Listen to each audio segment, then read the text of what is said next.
Welcome in to our quarterly show, Fresh Talks Global Vision. My name is Rhonda Liebig, and I am here as your host. And I've been doing this for 8 years. I love bringing in all these superstars. How are you doing today? Right now, we are in the opening ceremony.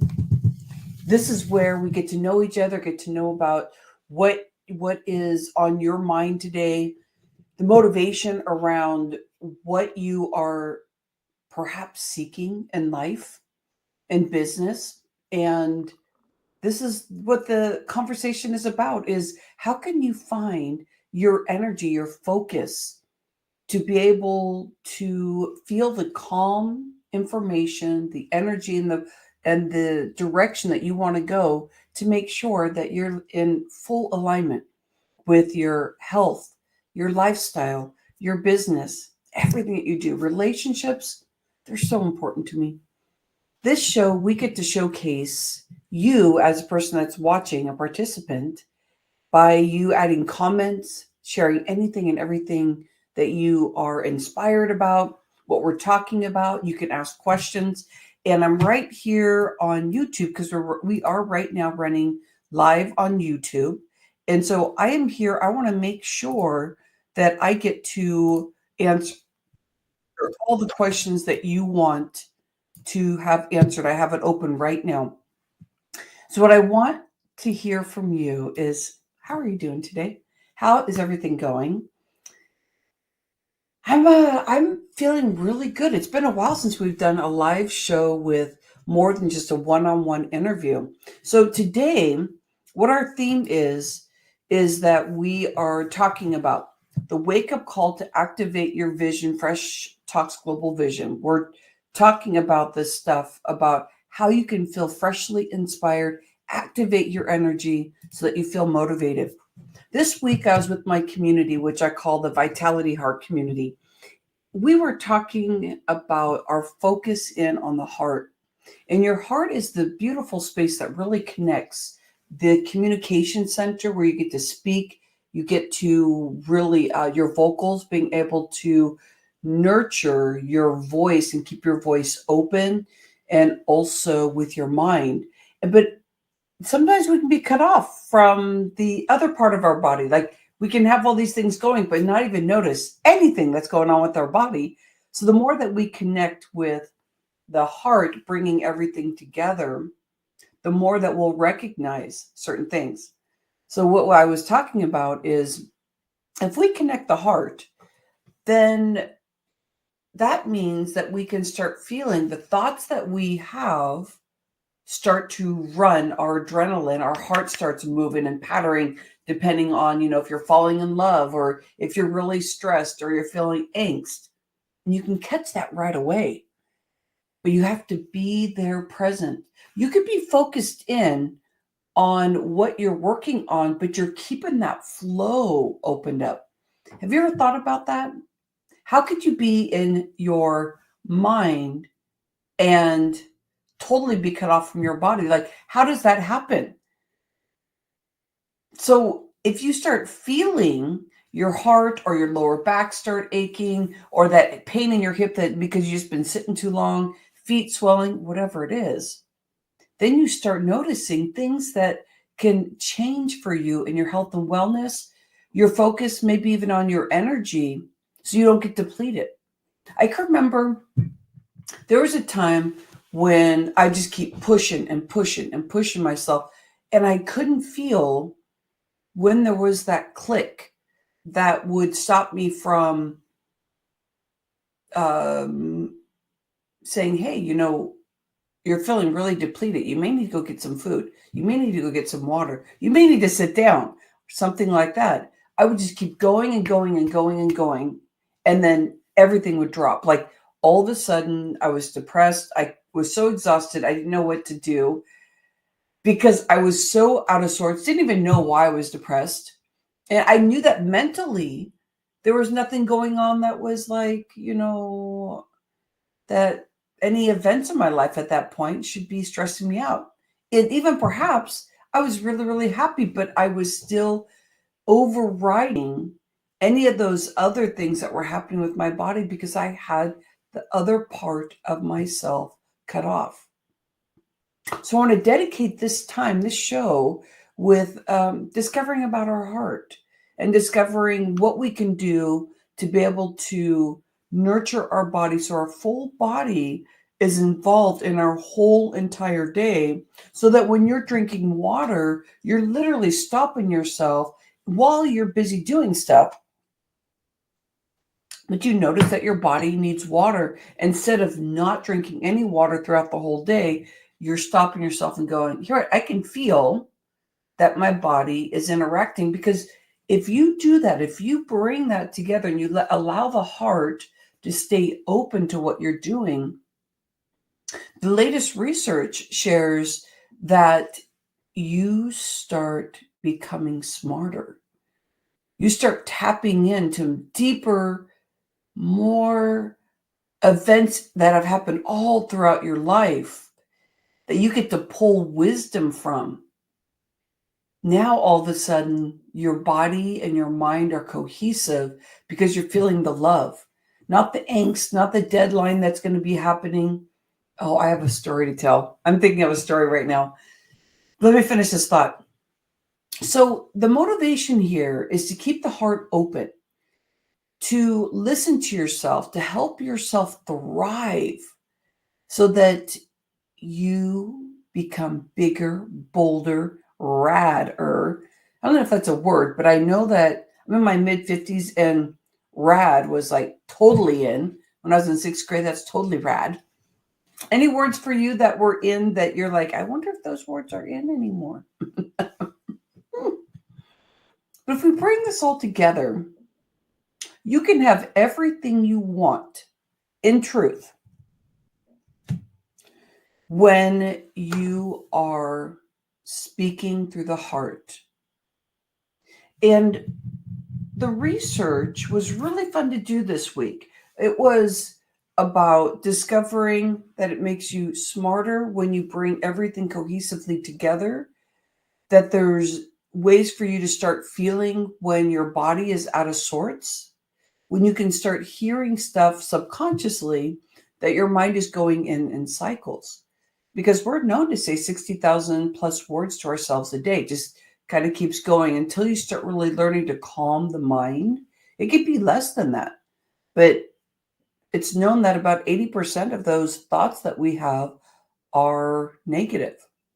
And that has to do with so many things. The research is out there, but the truth is that if you keep doing this work, that negativity of you don't do this right, you don't look the right way, you need to be doing this, and like all those you should be doing this, should be doing that, you start being able to hear those things. Now, what would happen in your life if you actually started being able to hear those things? It's up to 7 years, I think. All the information you gather is what really starts building that subconscious coming at you and fighting with you. So if you bring this all together, then you're going to be able to see the bigger picture of everything that you want.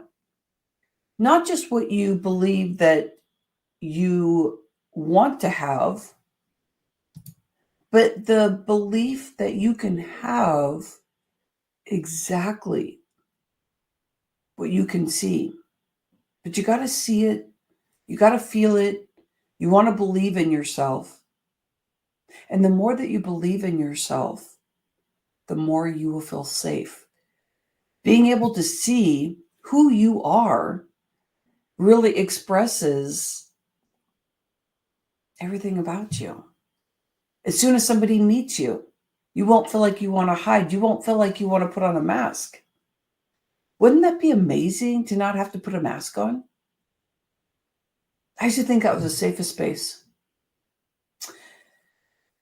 I know that we can really get hard on ourselves, especially when we're going out and we're doing something, or we're getting on a call, or we're doing something bigger in our life, and we start having like those fraud kind of visions, like, this is really not who I am. But sometimes when you're moving forward, if you have a bigger vision, you may not be acting as if you did the day before. You may be acting totally new. As soon as the sunrise comes up, all of a sudden you're acting like a different person because all the experience in the life that you have had are like in your past, but you're stepping forward, leaving those sabotages, really being able to see a bigger vision for yourself. So if you did that, what would happen in your life? Where would your life change? What would that do for you? And choices in everything that you did, from food to relationships to really holding your heart, being able to share with people how much you really love them and let everybody know that you care about them. Even if you're on the outs with them, just them knowing that you're there for them no matter what, but it's just not the right relationship for you. If we go down the route of naysaying people and believing that you're always right, telling everybody the way they should be acting, that they're acting wrong. But a better way to express it is, this doesn't work for me. And being in the heart so that you can really communicate with people.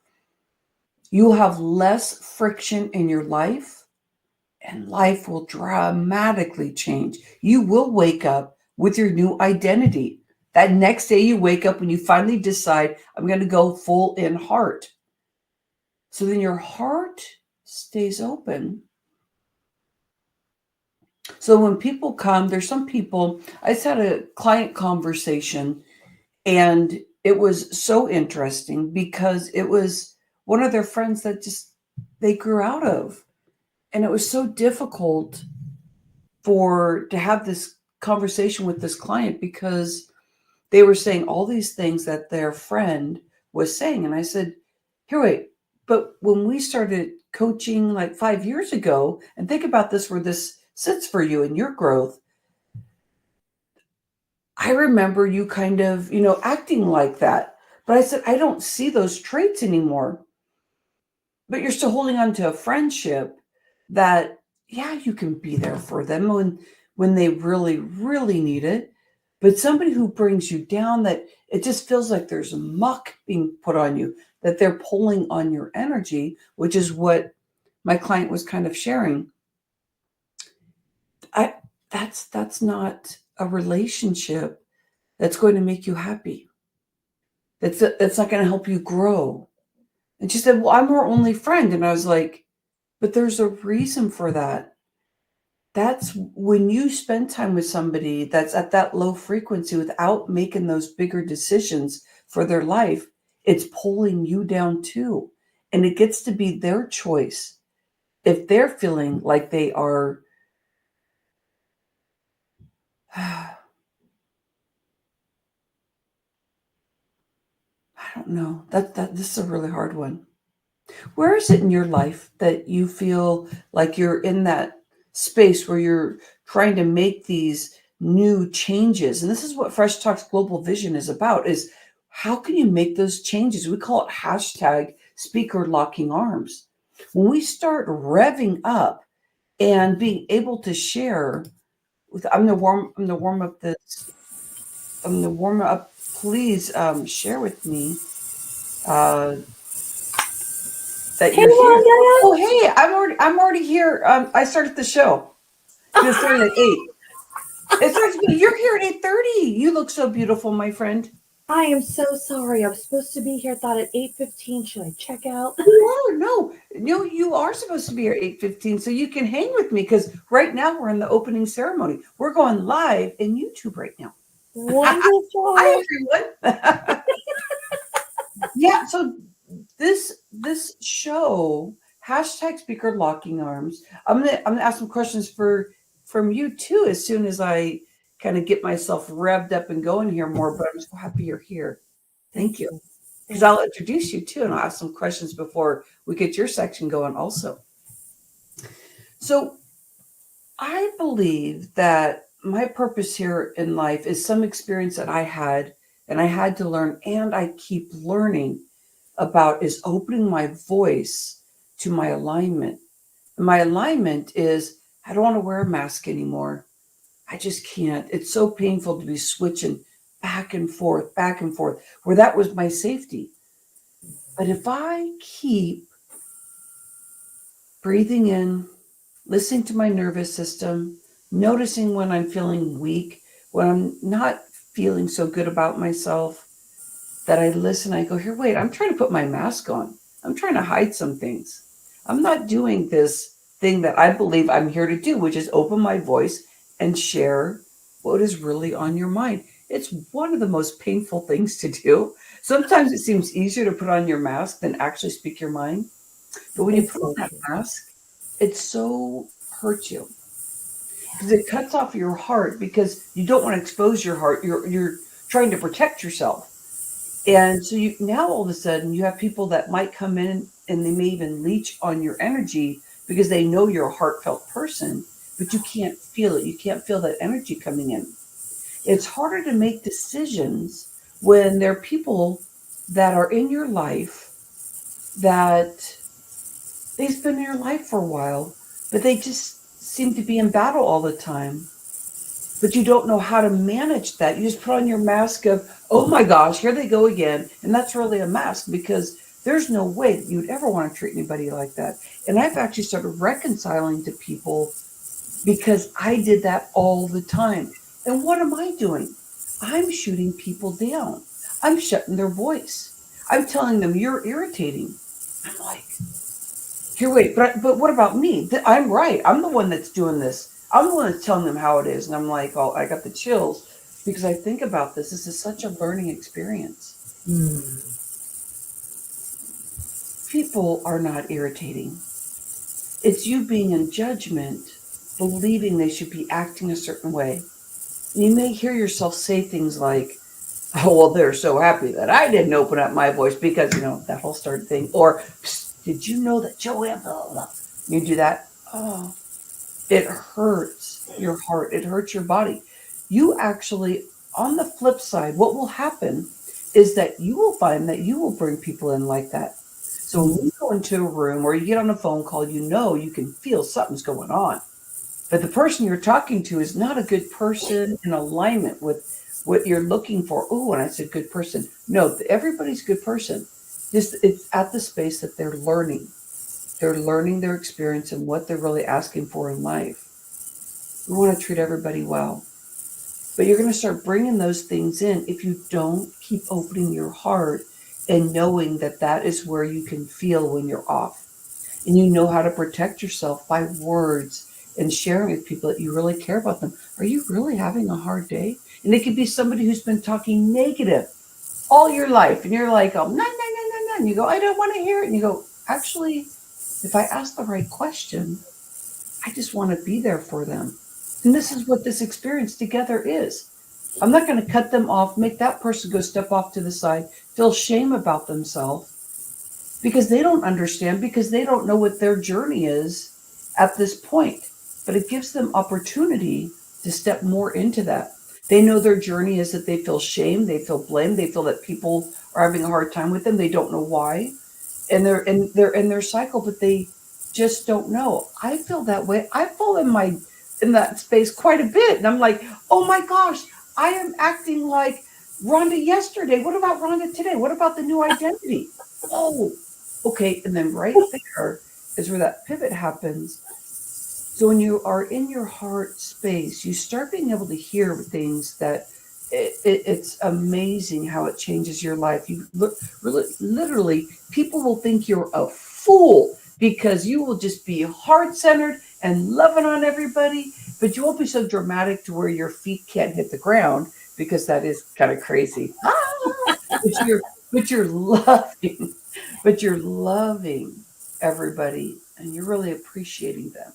And it doesn't matter what their background is. It doesn't matter.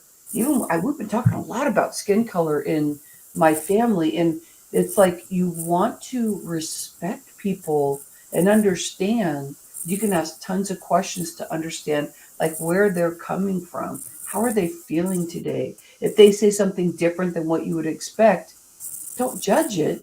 Understand. Keep getting curious. That is where the sweet gem is. Yeah.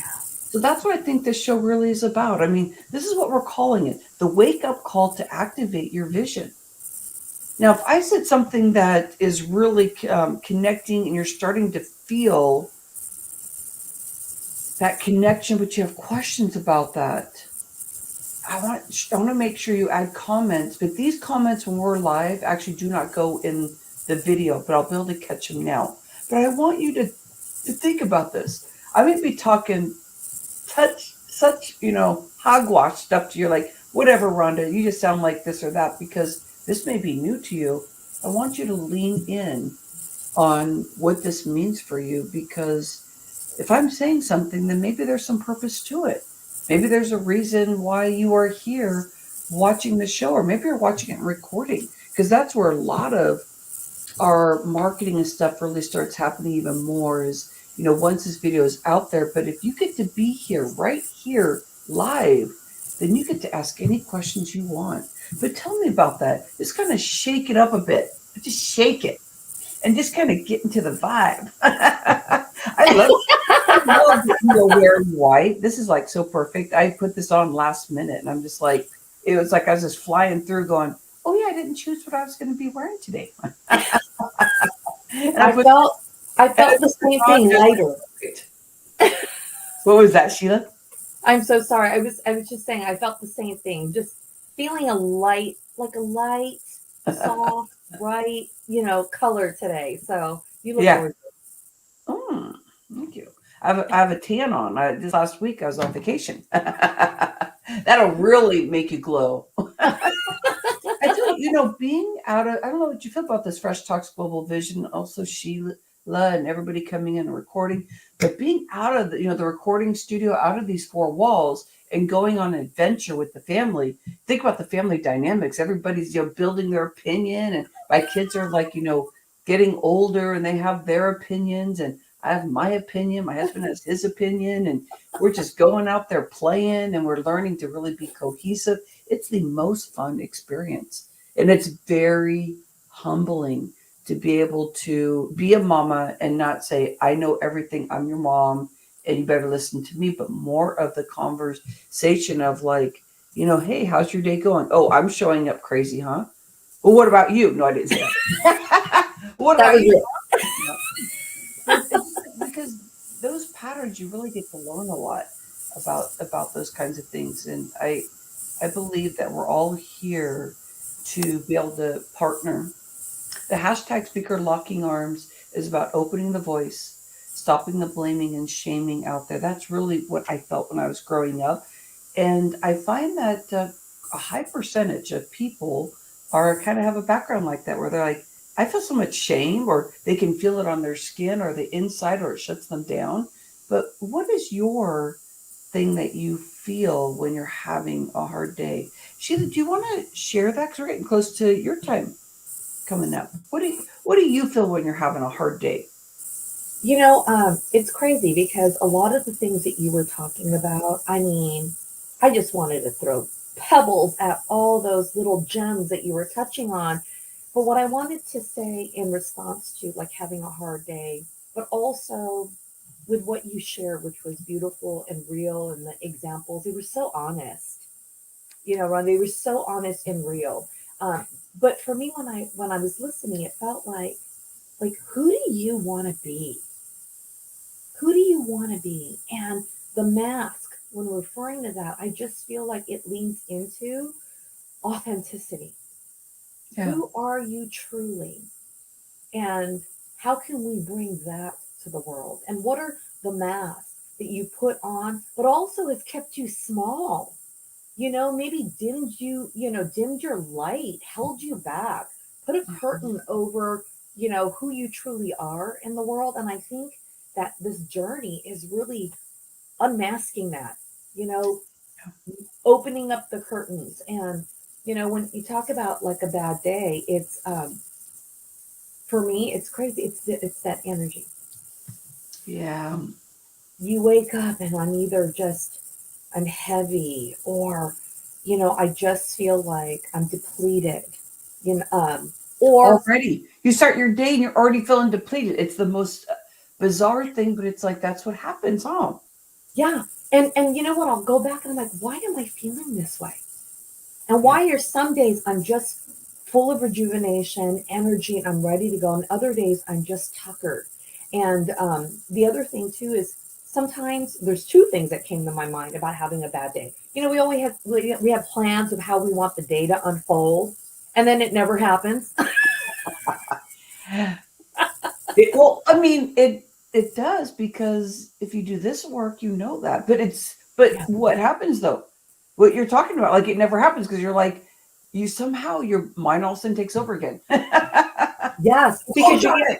you get Oh, frustrated that this isn't what was supposed to happen or something, or somebody gets into your circle yeah, and with their personality or what they say somehow triggers you or sets this mind in motion with all those thoughts. And I tell you, I think one of the biggest things to really, what do you call that, face it, is just that awareness. Can you be more aware of how you're thinking, how you're feeling, how it shows up in your body, so that when these things come and start poking you again, yeah, you're almost empowered to really know the signs. Like, I'm really getting upset. And I want to go back to that version of myself that wants to spit nails at that person, maybe do a nice little wackadoo or something. oh, I do. But it's true. It's not the most loving thing. It's not the most loving thing, and you could feel it. And there's just this negative vibe or this hurt that we just keep putting out in the world. And so if Yeah, we want to change how we're feeling, we want to change and show up more in love, yeah. we just got to start with ourselves. Oh, I remember feeling the pressure of someone telling me, this is not just one time, but conversations around just show up it more heart centered. And it stressed me out because I was like, well, I understand what you mean by that, but like, how do you really follow up on that? Like, I couldn't feel it. I knew that if I really loved hanging out with somebody, it's easy to discover that. But I think it's the calm, quiet times where you really learn how to connect with how you can live in heart center longer and more expansive during your day, when you really start finding that cohesiveness with your body and your brain, being able to feel when your body's reacting to what's going on in your brain, so you can bring that healthiness together. So let's get your section going here. I'm really excited. Me too. Thank you. Yay! You got it all flowing right now, Rhonda. Love it. Well, Yeah.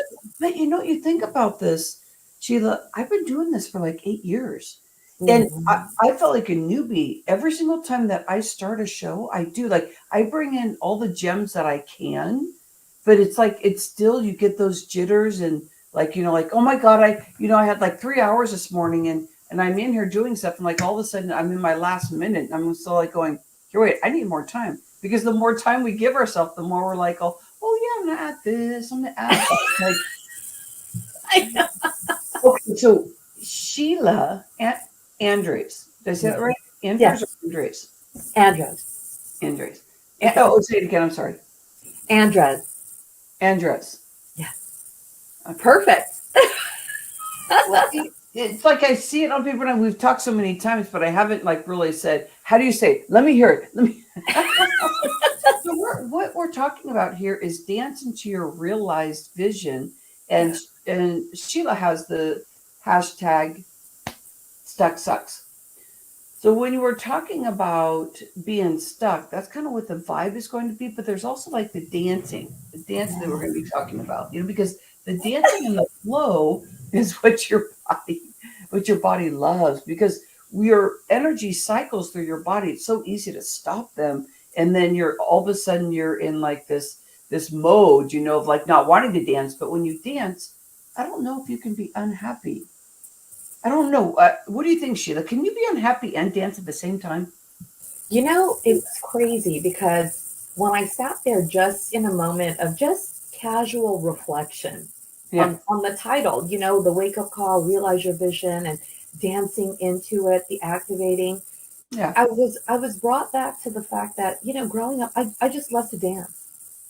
And every time I would dance, it would make me feel so good. Yeah. And believe it or not, there was a period in my life where I just stopped dancing. I stopped dancing and became a business owner, and things started to get hard, and it was in my body. And Yeah. I wasn't aware. I didn't know what I didn't know. No, So, you didn't know. no, we Hey. don't know. My God, we're so blind sometimes. All right, let me But get your bio going. You're already revved up, woman. This is I know. great. You must have gotten some good prep work because you're just ready to go, and I love this. This is already good stuff. I can feel the energy. Okay, so I know. we have 30 minutes with you, so this is really exciting. Okay, so your bio. It says trusted advisor, progress expert. I like that because progress is really finding that incremental space of really showing people, how they're really moving forward when they don't really know they are. Yeah. So that they're moving forward. They think, oh, I didn't get to that 100%. So I love about the progress expert because people we need that to keep moving forward. Speaker and author Sheila Andres champions small business success. After college, Sheila found her passion as right hand and partner to an entrepreneur, building his legacy from startup to success. Using her experience with running a business and the entrepreneur journey, she now serves others in building a thriving business of their own. She is owner of Realize Your Vision and founder of the Stuck Sucks movement, where small business success is the catalyst for positive global impact. There is power in small. I want to read the fun facts about you also. I want to know more because you've been really successful in business. So I love that you bring up some of your business stuff too. Okay, so fun facts. I love to dance. I'm a 20-year retired dance mom. I like to hike with my hubby, and my authentic self is known as the Sheila Show. Sheila, come on, give me. I just for the kickoff for you. Can you share with me about this whole Sheila Show? Give me that. I'm like thinking I'm gonna be laughing when you're sharing this with me. The Sheila show is she's uninhibited. I get to be loud and free and joyful and funny. I mean, I am. I this mouth is a motor. I mean, talk about get vocal. I love to chit chat and the gab. But what I realized over the years is when I just get to be me, speak and just be joyful and just be present and not hold anything back, I'm actually kind of funny. And it naturally attracts people because we're laughing. They feel this positive energy. And believe it or not, I don't really like the limelight. But I feel when you're in your true authentic self, you can't help but completely shine your light, and it starts drawing people to you. So the Sheila shows up. I get funny, and I love to make things that are heavy, some like light. You know, let's make fun of it. Can we laugh at ourselves a little bit so that we don't have to be so serious? Yes, it's serious. It's important. But if we can just remove the weight and the heaviness that doesn't allow us to think clearly, and even holds us back from really taking action, then we're stuck.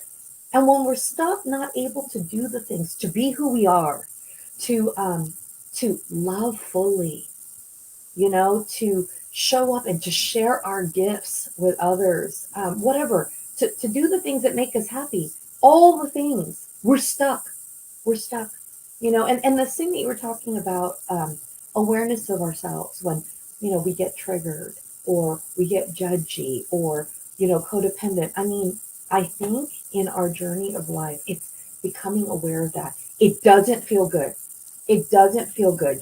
I know when I learned things about myself, like how controlling I might be, when I met my ego, the Shigo, she's a beast. My heart melted.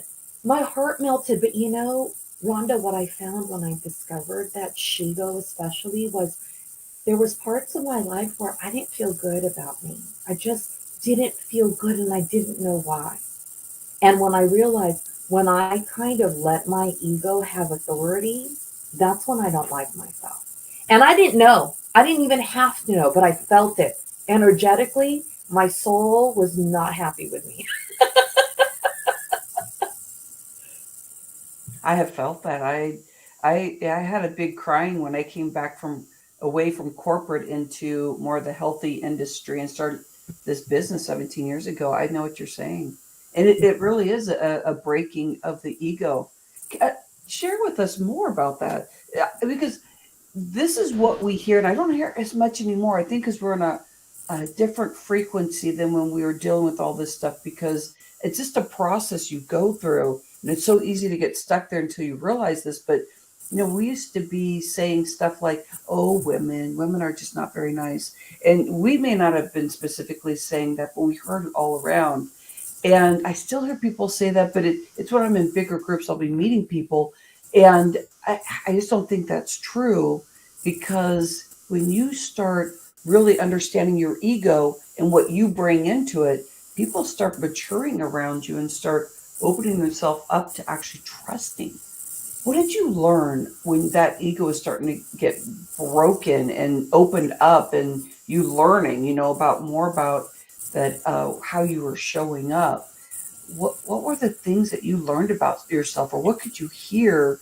Sometimes, our mind, you can all of a sudden start hearing things that you're at battle with, but what were the things you were discovering? I think this is such a perfect space here for learning how to dance. Yeah, no, the thing that I want to share first of all is the desire. I think it's important that you have a true desire and intention to be open, to want to grow, and to want to be better. Because if we don't, the things that come into our space that try to teach us, to try to open our eyes to things that we don't know, we'll never see it. Okay, so I'm saying this because I think I've come into encounters with my ego, but it took more than a minute for Yeah. me to really just open my eyes to see, what does that mean? What does it look like? What is it really feeling? So people talk about it and they would bring it into the space, but it took me a minute to even connect and relate that that was relevant to me. Does that make sense? So because I was open and I wanted to be better, I wanted to find out, why don't I feel good about myself? And so when people would drop in and the ego would show up, like I learned, it means ego is the need to control, the need to look good, and the need to always be right. So we're smart individuals. We understand what that means, Yeah. but it's a whole nother animal to turn around and go, Sheila, do you really know what that means? Yeah. Do you know what that looks like to show up with this need to control, the need to look good, and the need to always be right? And I think because I was curious about it, because it kept dropping and I would contemplate because I wanted a solution. Well, I want to feel whole. I want to feel good about myself. These moments when I'm not, I want to understand why. So just every day, every minute of reflection. And when people would come in, there would be this aha moment because I took this effort to contemplate, what does it really mean for Sheila to, what does Sheila's ego really look like, feel like, act like? And it just was really, I think, years before it finally hit an aha, because I couldn't see how I was behaving.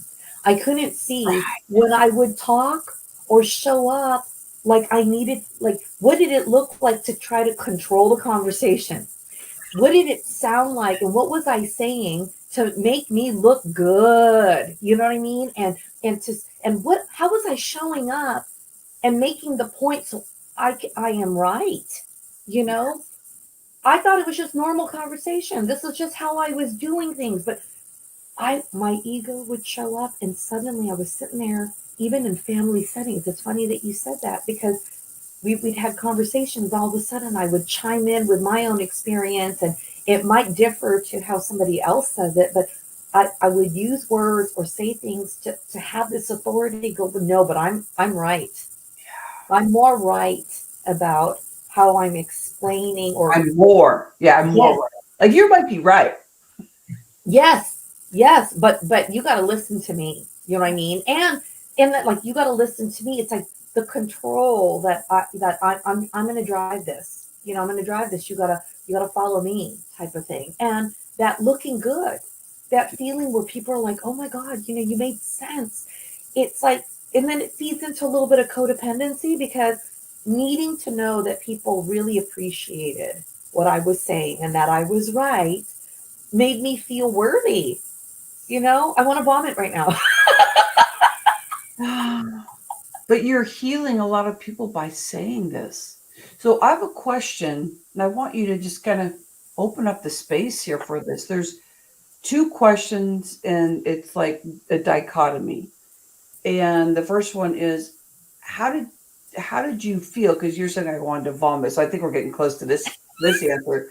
But how did it feel that broke to be broken? Like your experience, and the other side, because you're starting to discover, but how did it feel in your body? How did it feel like, just give that experience? Because dance into the realized vision, there's no way you could get into your vision and dance when you, so what did you feel to shift in? And what the other question is how does it feel to be going towards that whole space that you can feel in your body and what you're working on right now? So we go to the first one about how does it feel to be broken.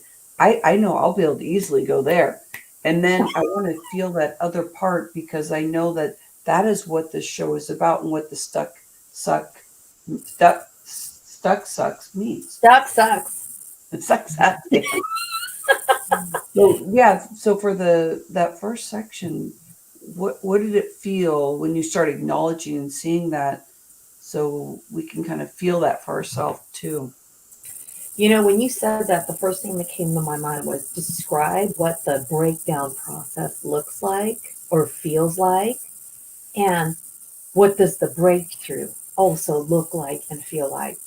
And it took me also a time of having gone through so many breakdowns and breakthroughs to even understand this is what the breakdown is, because there's moments we feel like crap. We just feel horrible. We're like, we just want to get out of this space. I want to feel good. I want to feel good. Why am I feeling this way?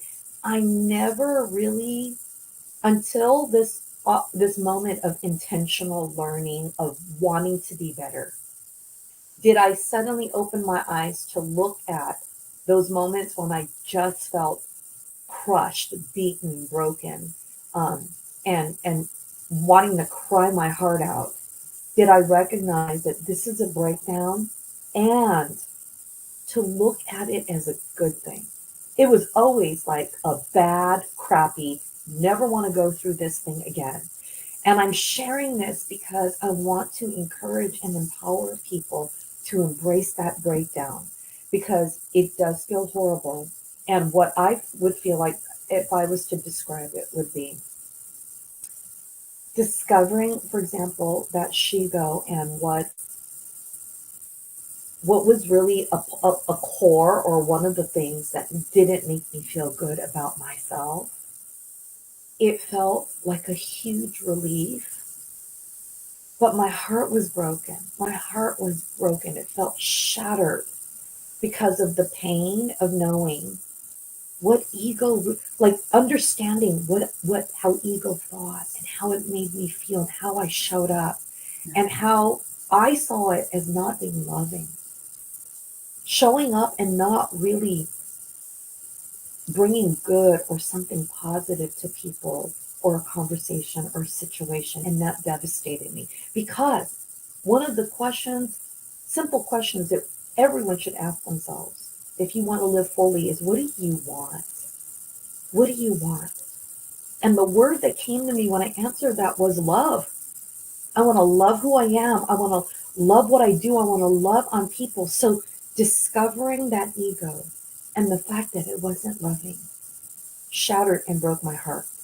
So I went through a crying. I cried. I hurt, but it lingered. And you know what's crazy? The breakdown is massive. You almost feel, it's so humbling. You feel like you're on your knees. You're just broken. You're crying. But then it kind of lingers. Like there's a big earthquake, and there's these little, tremors that come after. but I want to associate it to grief. And there was one big aha moment for me when I sat there going, this breakdown, why is it so painful? Why does it hurt? And why does it feel like I'm grieving and there's a loss? And you know why? There's a part of you when you desire for more and to be better and you allow this space to become aware and healing, you're going to lose a part of yourself. It's that part of you that you have now outgrown, that you have now come to a place to go, I really appreciate you, but I now need to move on. I want to thank you for serving me, but I don't need this version anymore. There's a greater and bigger version of yourself, a better version, a more loving version that wants to come out. And that breakdown, the first thing is this despair, this feeling like you're dying. But what makes it difficult along the way, like the tremors and it feels like a grieving process, is because that version of yourself that you're trying to let go, that you've outgrown, that you're shedding away, is kind of battling to stay. That's such the ego. It's like, I'm coming back. I'm coming back. Yeah. But there's that part of you that knows, like, no, I love you, but I don't love you when you show up, because that's not who I want to be. Okay, so this is the perfect pivot point, because that is where you're discovering there's now this battle, which when you're starting to go into that whole space, tell me if this is what you're feeling, is that's when you can feel when the ego's trying to kind of come back in. Oh, Sheila, I have to share something with you. What's interesting, what you're saying is, I can remember being so embarrassed and crying and not wanting to be the person I was, and all of a sudden loving on all these people that I was mean to. Yeah. I was like, oh, well, no, that's the way you're supposed to do it. This is, like that kind of thing. So how does that wholeness working toward that? Because I can hear there's still that battle that happens. How does that feel each day that when you come into that and you're working on that whole space, that wholeness? Oh my God, what a beautiful question. I'll tell you, so there's that battle, but what happens here is when you're more determined to love, to be better, it's like this war. So the version of yourself that may not have served you fully, that's kept you small, is trying to fight, but the empowered version, the greater version of yourself, is so much stronger. Yeah. But you're learning to become this version, while a good portion of your life you've been the other version. So the other version, the old version, let's say that in the new version, the old version is stronger at some point in their battling. But because that will, that desire, and the better version of yourself wants to come out, the more that you're at war, it's like the empowered self becomes stronger. So the old version becomes weaker. And I feel like that's what it is. It's this big war zone and you're battling. The old version stronger than the new one. But if you stay in commitment to who you are and what you want more, the newer version gets stronger and then the older version becomes weaker. And suddenly the new version, the breakthrough comes out. And now it can exist fully. But during that process, there's a part of you that's dying. And the newer version, I think, is more aware that we start to feel so sad, embarrassed, ashamed of who we were being. Mm-hmm.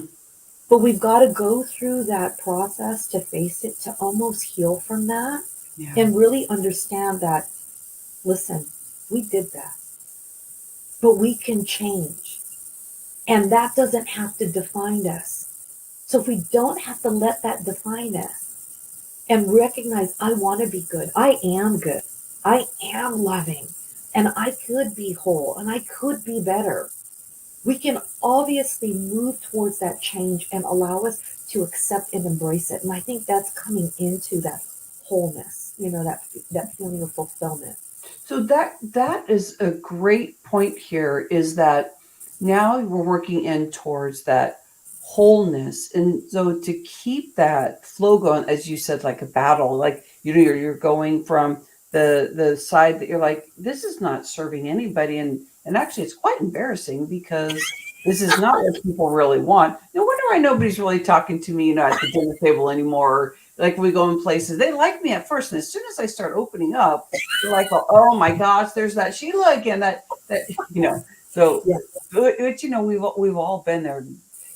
When you're in that whole space, you're going to have things that are coming back. You're going to have those off days. And it's going to be easy just to go into the old Sheila and stuff. So to help our community that's here, what are some of the strategies that you do with your people to make sure that they're in alignment, to be able to acknowledge where they are, to notice where they are so that they can be open to building what they want to be building and start bringing their dance in again? So, what are some of the strategies or things that you've done with your clients? The first thing is to really support them to be clear about, in this space, or specifically, who do you want to be? So there's so many ways you can approach it. Some people, that's enough. Who do you want to be? Another approach would be, I want you to envision your successful self. So fast forward 3 years, 5 years, 10 Yeah. years, Create even that vision. when you're 90. And who is she? Who are you being? Who is that successful version of yourself? What does she look like? What does she feel? How does she think?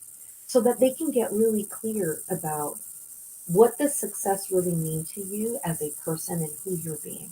Many times it really aligns to their authentic self. So they'll write it down, and it's important. Whatever it is for you, honor it, because it's you. This is you. What who you are is not, is in your own lane versus somebody else's. So to get clear about who do you really want to be, and what does that success and that vision of successful you really look like? And Yeah. once they identify that, it is now supporting them to become aware of how they're thinking, how they're feeling, how they're behaving, what's going on in their body. It's this awareness. And what's hard to describe is this. When you're in a process, I journey with highly inspired, committed, and honest entrepreneurs. And the reason why I'm saying that journey is because imagine here you are, you're moving along this path, but there's someone there to always support you, to remind you, to pick you up, to help you get back into alignment when you get off. And when that happens, you're actually, the moving forward is like you growing. I'm learning, I'm becoming more aware, but I stumbled again, or I Yeah. got off track and I didn't even realize it. So when you have somebody supporting you to become aware of how you're thinking, feeling, and behaving at any one moment, a powerful reflection of your truth, you're learning about yourself and you're learning how to become more aware. You're learning how to see yourself, how to feel, how to listen to the voices in your head.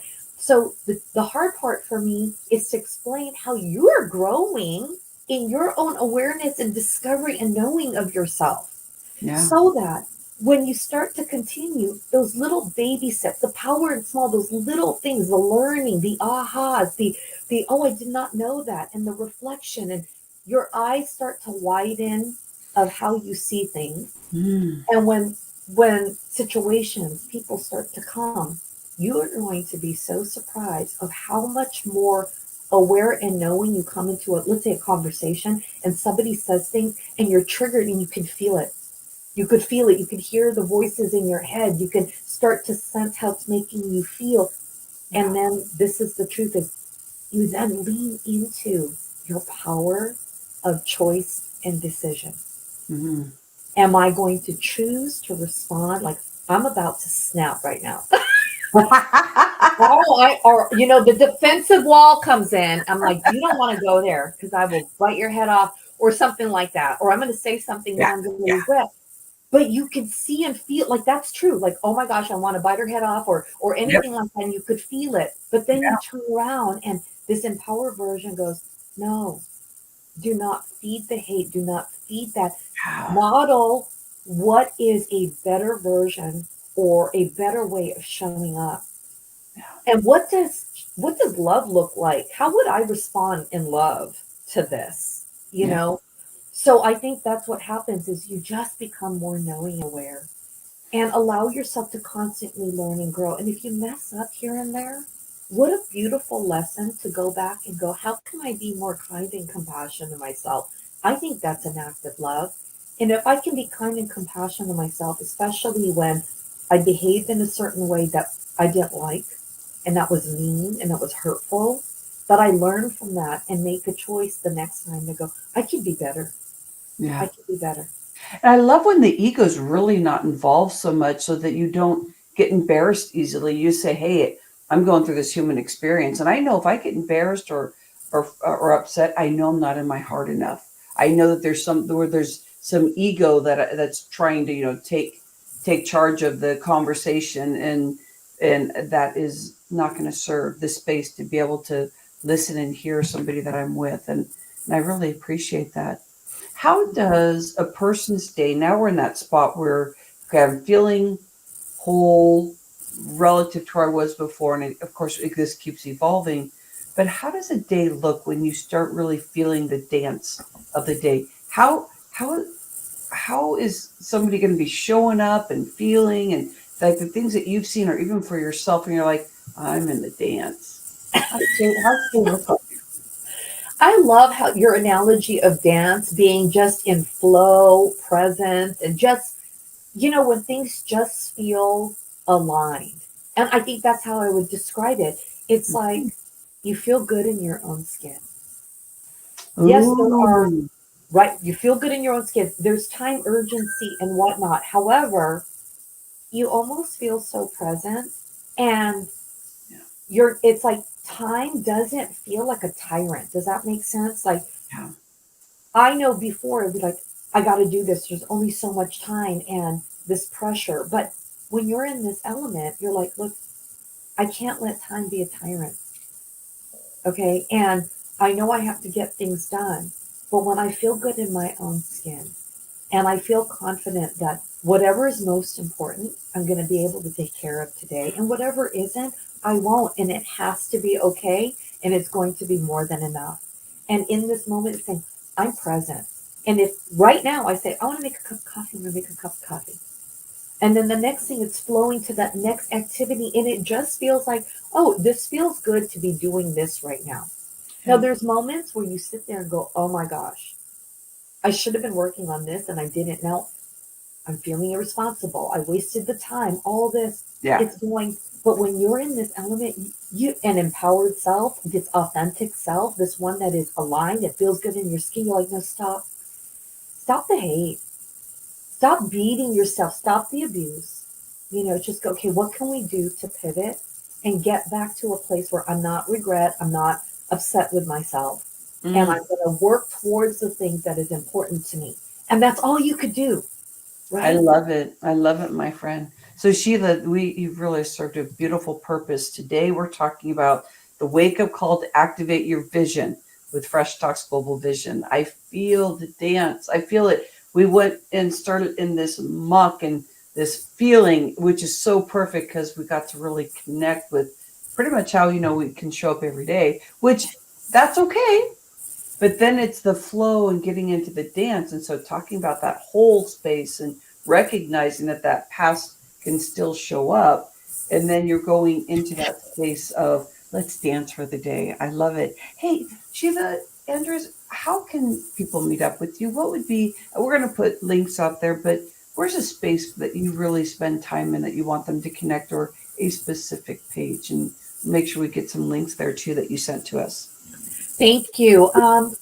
So I definitely have been active on LinkedIn. One that's more fun would probably be Facebook. But if you go to my website at realize-yourvision.com, there's Uh-huh.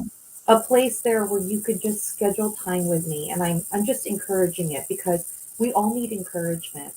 I want you to know that to overcome the shame or the blaming or to feel more confident in allowing yourself to break down a little bit and to grow is really realizing that we're all going through the same things in different times and space. But everybody is different, and sometimes we need more support. So I want you to know my door is always open, and I want to be here to support you into that greater version of yourself. So, you know, love yourself if this resonates, and, you know, make time and space. I mean, get into my space, get into the Sheila show. That's learning to be whole every day because we're learning to love on everybody. I love it. Exactly. I Thank you, love this Rhonda. Sheila show.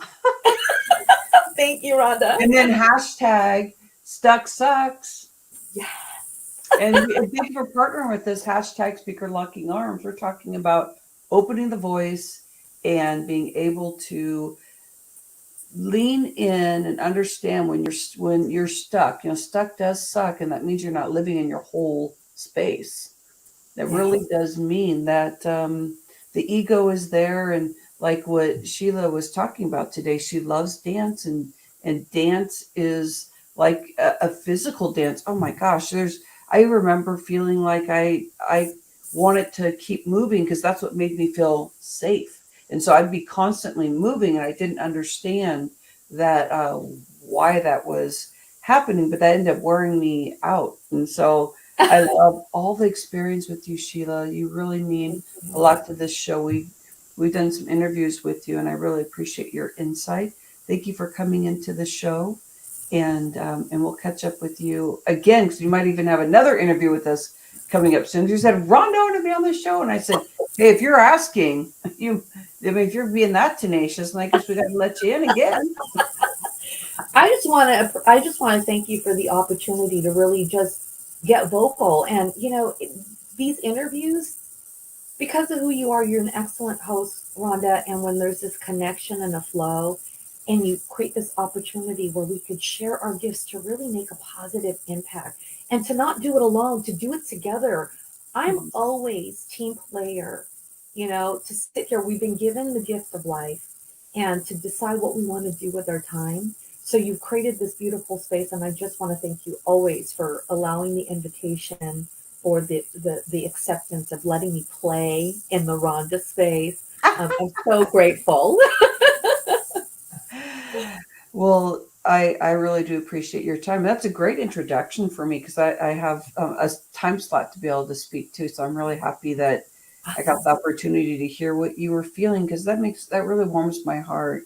It warms my heart to know that you are seeing yourself out there speaking and growing and being and saying yes to people that open the door and help you feel nurtured too. Because that to me, when I started this show, I had to come with truth that I'm actually promoting others. And there's something about that because I want to live in alignment. So it's not that when I'm interviewing or I'm promoting somebody that I want to make sure that is I'm still serving and serving that person. Even when I'm speaking, how can I serve people? And it's been a growth for me because I can remember I was doing health coaching stuff and I had a health coaching person come in or business and a business person coming in. And I was like, oh, and I start moving slow, Yeah. like froze, like, oh my God, how do I do this? And I recognized, I go, oh, good. Okay. So now you're being in truth with yourself. Okay. So now how do we like break the ego? How do we get into this so that you can really feel the love? And so what I started doing more is leaning in, like, who is this person? I'm very curious and like heart center, not like taking notes and okay, now I'm ready. It wasn't a robotic thing. It was like, how much more can I love on this person, understand them, and being able to see them? And what do I hear? Because I think a voice is like a singing voice. To me, Awesome. we just get to share entertainment with people by the frequency that we're showing up. So I'm consistently listening to voice and the angles that I can go at. So I appreciate that. Hey, if you've been here more than once, you must be having fun. Yeah. No, but Rhonda, I was just gonna say on this end, I can't speak for anyone else, but when I show up as a guest, for me, I want to make sure too that I bring in value to support the host.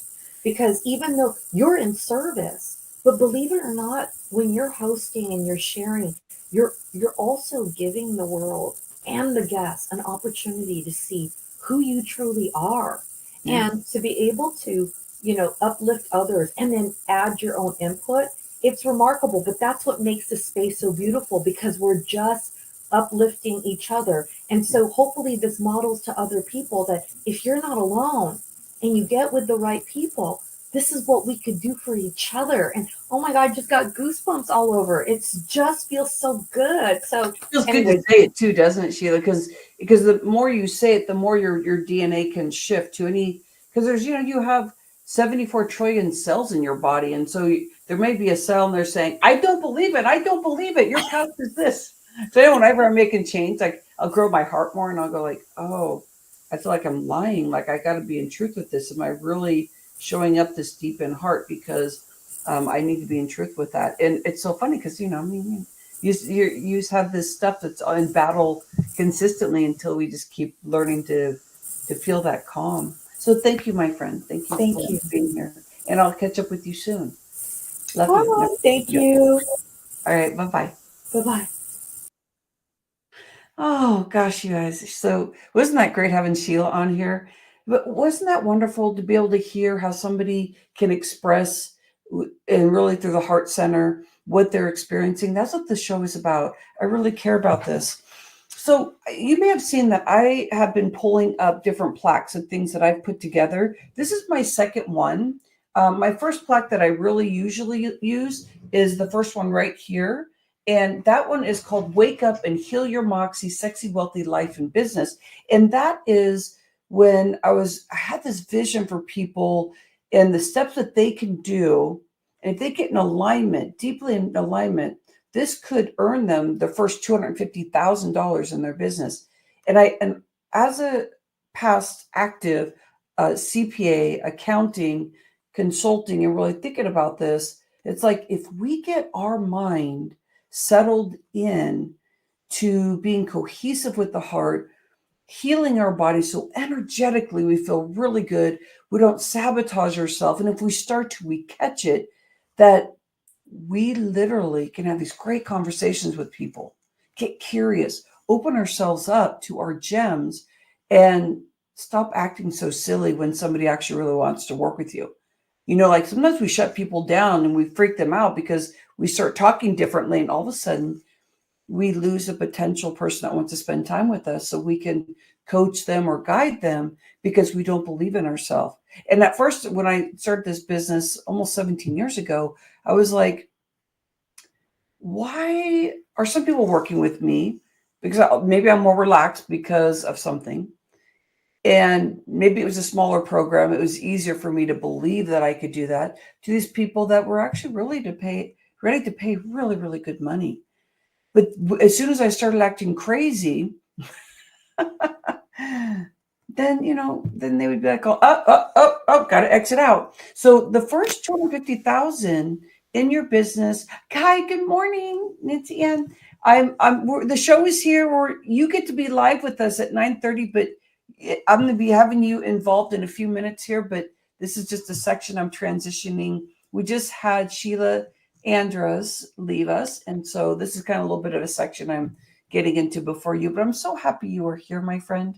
Thank you Welcome for you. having me. I like to listen. I like to be early. It's my thing in life. And I love you being here. Thank you. I Thank appreciate you so you. much. And I love our promoting pictures. I put the red on, so we both were wearing red. I know. We And were look, wearing, today we're both wearing blue. oh, my friend, my favorite colors are red, white, and blue too. I love Same here. like dressing. Even if it looks silly sometimes, I'll have like blue pants, red this, white that. I'm like, it's so funny because I just love those colors together. Oh, Oh, okay. So yeah, but so I was thinking about this with my first plot going back to this. I like to bring money in with energy, and I've been in the health industry for 25 years. And so I always think about, well, okay, I do all these things. Don't confuse everybody. Don't throw everything all in there. Like I do business, I do health, and like, okay. But if you think about this, when you breathe in and you start taking these steps forward, where you start cracking the ego a bit, little by little, sometimes bigger and bigger. That's what my first plaque was about. It was about stepping in and learning. And I have so many things I've done with this one. So I'm not going to go deep into this one. I'm actually going to talk about your next 500 up to $500,000 when you're working with somebody. And because you may be a coach and wanting to do that, but also breaking through in your business for True. 500,000. But when I started doing my first plaque, I was like, we need freedom, safety, and healing to really be able to be in space when we say, what we're doing is has to be about $10,000. That's going to be about $20,000. That's going to be about $1,000. That's going to be $500. That's going to be $20. Sometimes $20 is hard for somebody to say because it's asking for you to be able to spend space with me and that I'll be able to help in the transformation. And so I really spent a lot of time on each pillar. And I said, if you work in each section of this, you're going to really start being able to authentically see yourself. And the way that these plaques got created was me taking control out of everything. And I started hearing, this is the first tip I want to give everybody is I started hearing this where our brain works in cadence of da dun dun. And I started hearing these phrases in that kind of a space or words. I didn't know where it was going, but I kept having this guidance of don't worry about it, just write it down, write it down. But I was like, okay, and I didn't know what I was creating, but I'm like, look, I'm in a creative mode here. So it was like truth, heart, alignment. Okay, well, what does that mean? But I just started writing these words down. So this is where the first plaque got happening. And I started going here, wait. Okay, so I'm saying we can make 250,000 if you do this because I've seen somebody do it. So now, where do we go from here? Well, this is my second plaque. But my next plaque, my third plaque, which I have worked with a couple of people that were going towards $1 million, that's the third plaque. Today, let's talk about my goal right now is to work with people that are looking at their first 500,000 or getting back to that. That's so important because that's the frequency and the alignment. This isn't about sales because there's people out there that have a process, they're meticulous, they're doing great. But I care about something. It's about changing this world. That's why I call it hashtag speaker locking arms. The more that we open our voice and we stop shaming and blaming ourselves, and we learn these strategies of really being able to see ourselves, then we're able to bring in the passion. So I'm not going to talk about all three, and you don't have to fully read it because I'm going to go through one of these columns, but let's talk about how to build passion in what you're doing. Because the passion and the steps I'm going to give you, get a piece of paper and a pen, whatever. But I want to talk about the first step to truly feeling the frequency of money, the frequency of somebody, of like the curiosity of somebody being right there in front of you and somebody saying, I need some help. And the ego doesn't come in and say, okay, all right, well, let me get my formula here. This is the 30th person I've talked to. So that means that one person should sign up with me because that's the formula. And you're starting to get all this ego and all the stats and stuff. You just go, hold on here. So your wake up calls here. So you go, all right, so you think you may want to work with me. What is it? Some of the things. And all of a sudden, you start opening up to seeing that person right there. That's all. But you've also learned in the first stages that you're able to calm your nervous system because you go, here, wait, I need to hear this person because they're actually asking for help. Yeah, I know this is business and blah, blah, blah, but it's like, no, this actually is real life. This is about relationships. This is about how you treat somebody right now. If they work with you, some of the things you may do right now, they may get scared and just say yes because all of a sudden you purposely put them in a space of saying yes. I don't want to do that. I want all my relationships where I can take the mask off and I can be part of what you're saying. Now I'm here of service. So how do I say yes to myself first that I'm okay to be with you? Do I feel safe with you? Do I feel like I can breathe and lean into what you're saying? Because anybody with me, I want to make sure I feel safe with them. I'm not going to be able to be the best coach. And, we can blame all these people. It's their fault. And you can label them A, B, C, D, F. Like I don't want anybody to work with me that I believe is an F. And like those things we used to grade when we were more in the ego sense. About 17 years ago when I started business, it was a very, pumped up masculine kind of a thing. But I felt this feminine side, but I didn't know how to explain it. And now I really feel it. So can I say yes to actually be in space with you? And then do I have the curiosity? So all of a sudden I'm saying yes to myself. I'm like, here, I really like this person and I could see myself spending time with them. I like what they're asking. Or maybe they're saying something really odd. Let me see if I can ask them something to make sure I can feel a yes, because I may need to back out. I don't want to waste their time. And so how much can I open them up? How can they say yes to themselves? So that first step is finding your passion with this person, because you're not going to ever get to the bigger markers in being able to support yourself and your business unless you get in the space of knowing business is just breathing. It's just part of who you are. This is what there's other businesses out there, but if you're in this type of business, if you're here watching this podcast, this show today, another awakening. Thank you.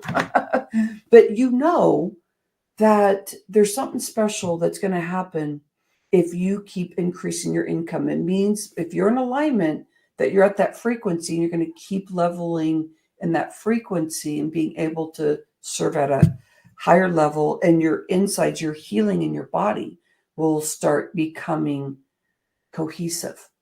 You'll stop the battling with the chronic disease coming at each other, the white blood cells going out there, just fighting and battling everything, hurting you because they're like, well, that bone doesn't look right because that bone's at battle, and cancer and all these different things. All of a sudden, you don't have that adrenal fatigue. Okay, so the first step is yes. Am I saying yes? The second thing is news stories. Okay, so what's up with news stories? So news stories is the second one.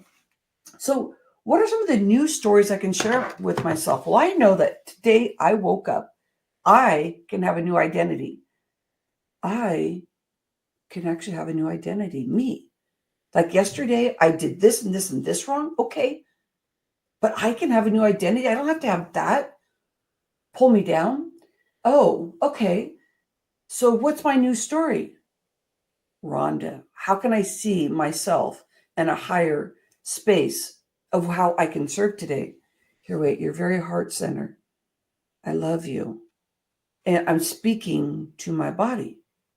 Now, anytime that I am not telling these new stories, but I'm talking about the past, I am speaking to my body no matter what. So am I ready to break myself down with the old stories, or am I ready to lift with the new stories? All this good stuff. And it really does feel good. And it might feel kind of embarrassing at first. Did you look at yourself in the mirror and all of a sudden you don't see that pimple on the side or something, or your hair, all messed up? But you start seeing yourself in aura. Look how easy it is to fix it. It's the new story. How much more can you share with yourself how much you love yourself? That frequency will allow people to be playing along with you. All of a sudden, somebody who you were in a battle with, you open up the space to be more cohesive with that person, and they were going to start saying new things, or you're going to see a lighter side of them inside you. I know I was at battle with somebody for some years, and it was when I was just in ego and do it this way and all that. And I did this big smile because I was thinking of something. I wasn't thinking about them, but I opened up the space, and all of a sudden, this person that I saw in front of me for years, all of a sudden was like, and I was like, here, wait, I wasn't thinking about you. I was thinking about something else. I'm so mad at you because, and I was like, here, wait, that's my new story. So see how this can change things, even in the clients you're working with right now, that when you start seeing them, they're going to get softer. They're not going to battle with you. They're going to go, here, wait, you just said something, and they're going to hear it different because they feel safe with you. That's the new story. And you know what? The third one here is about crying. You know what? the crying needs to happen. You know why? Because you're not tired of crying. You're loving the crying because the crying gets rid of the old stories that are in your body. You go, oh, I'm so tired of crying. I've been crying every day. And it's like, this happens, especially at the beginning, especially when you start opening your heart. Somebody can actually even say something nice to you and you'll start crying because it's like that. It feels uncomfortable. It feels loving, but almost embarrassing and all these things. But the crying is what you say, here, wait, I'm not shaming and blaming myself. I am actually wanting to cry because I feel good. I'm exploring this experience of something new. So when I cry, it's actually replenished of stuff. I get rid of that stuff that's been stagnant. Maybe your hip has been hurting you for years, and all of a sudden your body feels lighter. You can be 70 years old, and all of a sudden you're feeling like you're 50 or 20. There are times in your 20 when sometimes you feel like you're in your 70s. So let's speak truth here. When you're in your 70, you could get back to your 20 of like feeling light in your body, knowing that everything is so blessed. And that's what this work does. It's getting into that heart center. And it's one of the hardest things to do because you think you're supposed to open and close your heart. Like close it off to some people. It's like, no, there's people that are struggling. Get curious with them. Allow people to keep going on their path and you keep moving along. Those people that really cling onto your heart is when you're trying to close your heart because it brings your frequency down. It does not bring income into your business. And if it does, it's because you have some good strategies going. But remember, the strategies you're doing now build future income, not today, right now, because people got to feel the frequency. But I mean, you could open up doors today and all of a sudden you're making money because there's that build up tension. So you could have that. And another thing here on your fourth step is stop. I love these little ding, another one. So stop must be a good one today. So stop is about anything what you think stop is. In my mind, sometimes I hear this word, stop, stop, stop, stop, like that. And I go, here, wait, I didn't just say something. And I go, subconsciously, I must be at myself because I keep hearing this stop, stop, stop, because it's my other side, trying to learn how to be new cohesive with myself. And I realized then that stop is really about what is your stop? What are you stopping yourself from? What are you freezing from? I'm a freezer. I'm like, oh, stuck. What do you need to stop? To break that ego, what do you need to do? What do you want to do? What do you yearn to do? Just stop, whatever that is. What is that definition for you? And the last one is about the overall vision of this pillar, which is passion. How would it be to live in your passion fully, 100%, and that you thrive in it, you feel it, you love everything about your day, your relationships. Yeah, you got some troubled relationships, but they keep getting better because you're passionate about everything. But you're grounded because you're doing your work. So you're not passionate with everybody, but you're passionate with everybody. I want to hear and see you. I care about you. I care about myself. I care about the atmosphere in here. I care about my room. I want it as clean as possible. And when my corners get stuck, I go, where am I stuck? I'm passionate about my layers of stuff that are sitting there. Why are you sitting over there? Why do I keep dropping stuff over there? Because I'm passionate about understanding, why am I not showing up the way that I know I can? What's my higher purpose? Hashtag speaker locking arms. What's my higher? Why am I saying that? Because I'm passionate about something specific. What are you passionate about? What would happen if you did that passion pillar, just that one? Can you see more income coming into towards you? People just wanting to pay because they care about what you're saying. They see that that door would open for them because they have visions. They know that they can live in their passion, because that's one of the scariest things to do is believe the talk out there that you shouldn't be living in that. And you stop hearing that when you start doing those steps. Then passion's all around you and you can keep hearing the good stuff, all those good voices. And you see the stuff bad that, that's people struggling. And you go, okay, I need to be aware. but you learn the layers, and the emotional maturity that comes from that is the nervous system. This is the last part, and this is where your health and wellness is. When you keep your heart open, you can feel your nerve endings doing aggravation stuff. And it could be inside, your body's been battling for years. Maybe you have a chronic disease, and it's like, how do I get rid of that? I'm on this medicine, and I'm not saying you can cure yourself that easily, but think about this. Your body's always trying to heal. So why not think you can cure yourself? Why not? Because you're battling yourself. What is happening when you battle?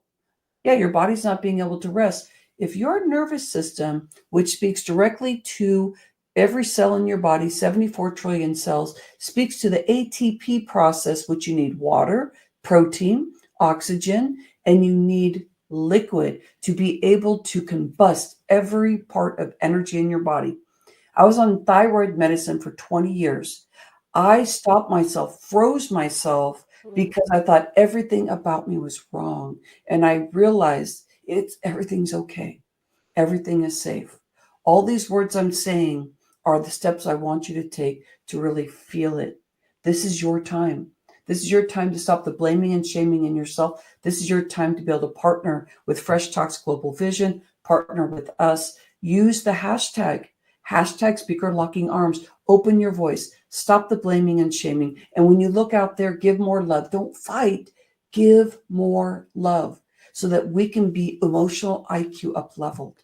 I appreciate this show. I appreciate you. I hope you're enjoying this show, because we got some more good stuff coming. But breathe in, take a moment, get some water. Cheers. But this is it. We're coming in. We're coming in. I'm really, really excited. Again, we have another wonderful guest. So Nanciann, I am saying your name accurately, right? Yes, you are. You drop the Y, you add an I, and there it is, Nanciann. Yes, because it's so beautiful, because it's one name. And I'm like, oh, that's a unique name. And then I actually started looking at it, and I said, that is actually Nanciann. That's it. Oh, You're 100% right. it is beautiful, my friend.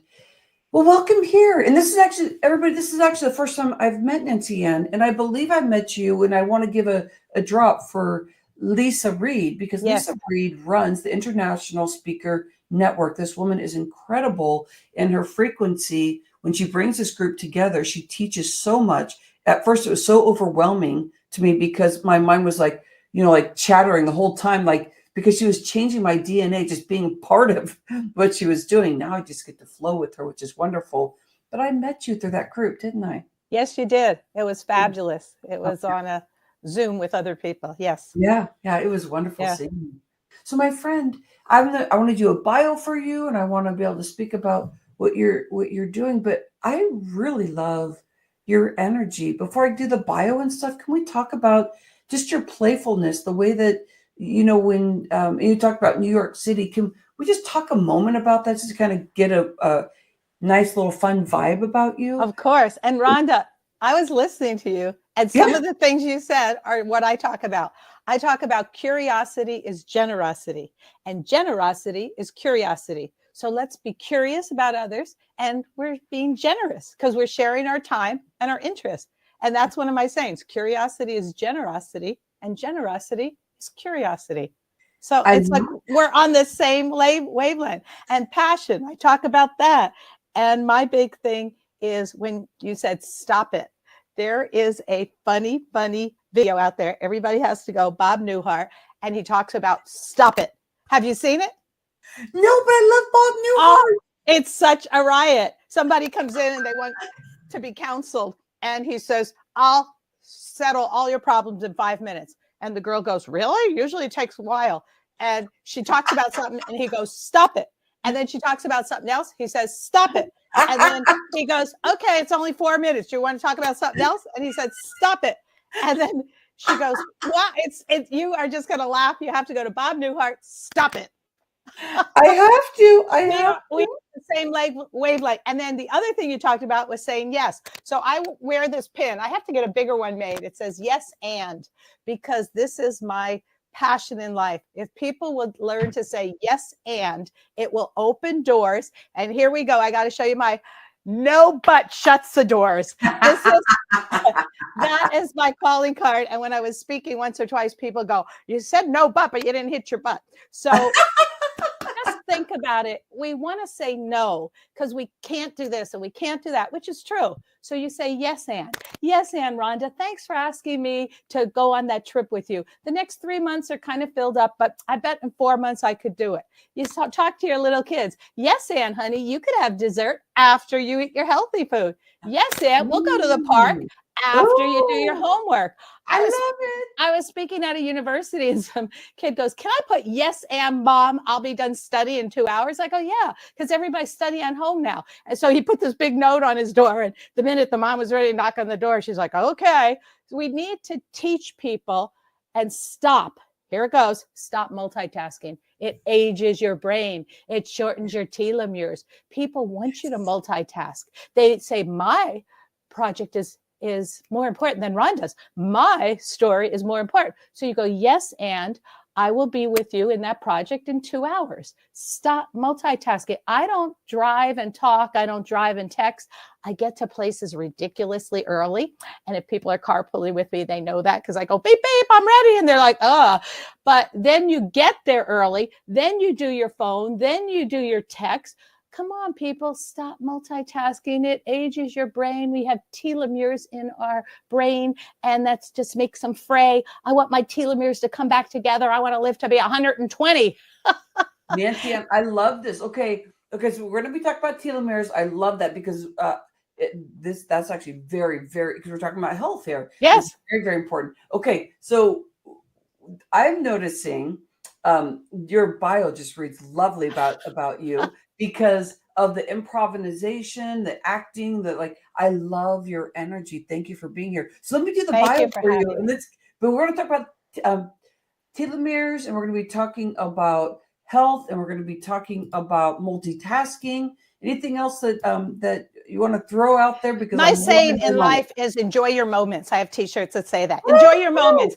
Because guess what, kids? That's all we got. We have our moment now, our moment here with Rhonda.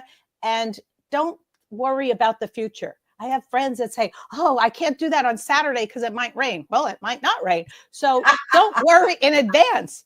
I don't worry in advance. I enjoy every moment because this is all we have. We have our moments now. And, before COVID, nobody got it. But now I think because of COVID, people go, yeah, that makes sense. Remember how we were always saving those gift cards? Now, if I get a gift card, I just use it right away. You never know. You just never. Well, I think about that too. It's like the knowing that I could die any moment. Like I'm like really appreciating every second here and thinking, oh yeah, I have some years down the road to to do that. Like that. No, do that right now. No. So because we just had people who passed away in our life, and if you really get in truth, you just go, well, why does age doesn't really say that you're going to live longer, and all your health. You just never know. You go out and get hit by a car, and it's like, no, I just need to enjoy life. How do we experience this stuff? So enjoy your moments. Nanciann, you are so cool. Okay, so use your gift cards. Nanciann Horvath. Yes, yeah, you got it. You got it. Is originally from the East Coast. She went to nursing school in Norristown, Pennsylvania. Sacred Heart Hospital School of Practice Nursing. Oh my, they were so lucky to have you. And moved into Morristown, New Jersey, where she did both nursing and local theater. Oh, see, that's where that transition happened, that theater stuff. She also started taking classes in New York City for acting, commercials, and improvisation. Did someone actually say, Nanciann, you have the personality that you really need to get out there and do that? Like, that's very interesting how that kind of... Well, people that do acting, a lot of them do improv because you have to think fast on your feet. I've always been a nurse. I just was like, I live next to a hospital. So I was 5 years old. I said, I'll be a nurse. That was easy. Where all my friends went to college and kept changing their majors. It was like, I'm a nurse now. Now I can move on and do something else. I'll be an actor now. That is so funny. I love it. And you live next to a hospital. No, I need to go there and I'll be working there. And then I'll do acting on site. I know, exactly. So after moving to New York City, she worked part-time for a private oncologist and studied at the HB Studios. She also worked part-time at Radio City Music Hall. Yes. When Yes. she moved to Los Angeles, she joined the union, the SAG, and it's AFTRA. Is that how Yes, you SAG say and it? after. Yes, yes. Yeah, because I know we hear SAG all the time, so AFTRA also. Still Yeah. doing nursing jobs while acting. Some positions she had were UCLA float nurse, home health, set medic, and baby nurse and wellness nurse. I love how you are bringing everything in a holistic way, like all the stuff you know about being a nurse, plus bringing in that holistic wholeness and also the acting part. You're blending it beautifully. It says Nanciann has always seen the need to live in the present moment, as you're already displaying. Nursing has shown her all. We are here to make a difference, all of us, every day. Her business, Improv for Health, has been growing as she teaches the benefits of improvisation in healthcare. Ooh, and also in the business world. She now travels to speak and loves meeting people to spread the joy of enjoy your moments always. Nanciann, thanks for coming in. Enjoy. Thank you, my friend. You go with it. But my I want to bring in that blend that you have.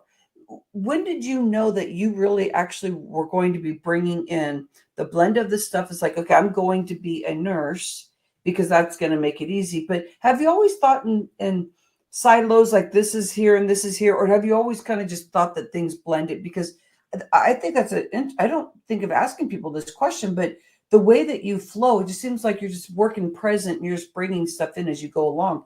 Like, have you always thought, I'm just going to be a nurse? And you go, here, I'm going to go do acting and then I'm going to do this. And then, No, I've always blended it. I grew up in a musical family. My mom was Slovak and sang in the Tatra Singers. And there's in Czechoslovakia, there's mountains called the Tatra Mountains. So she was always doing that kind of local theater. And I was always doing that too.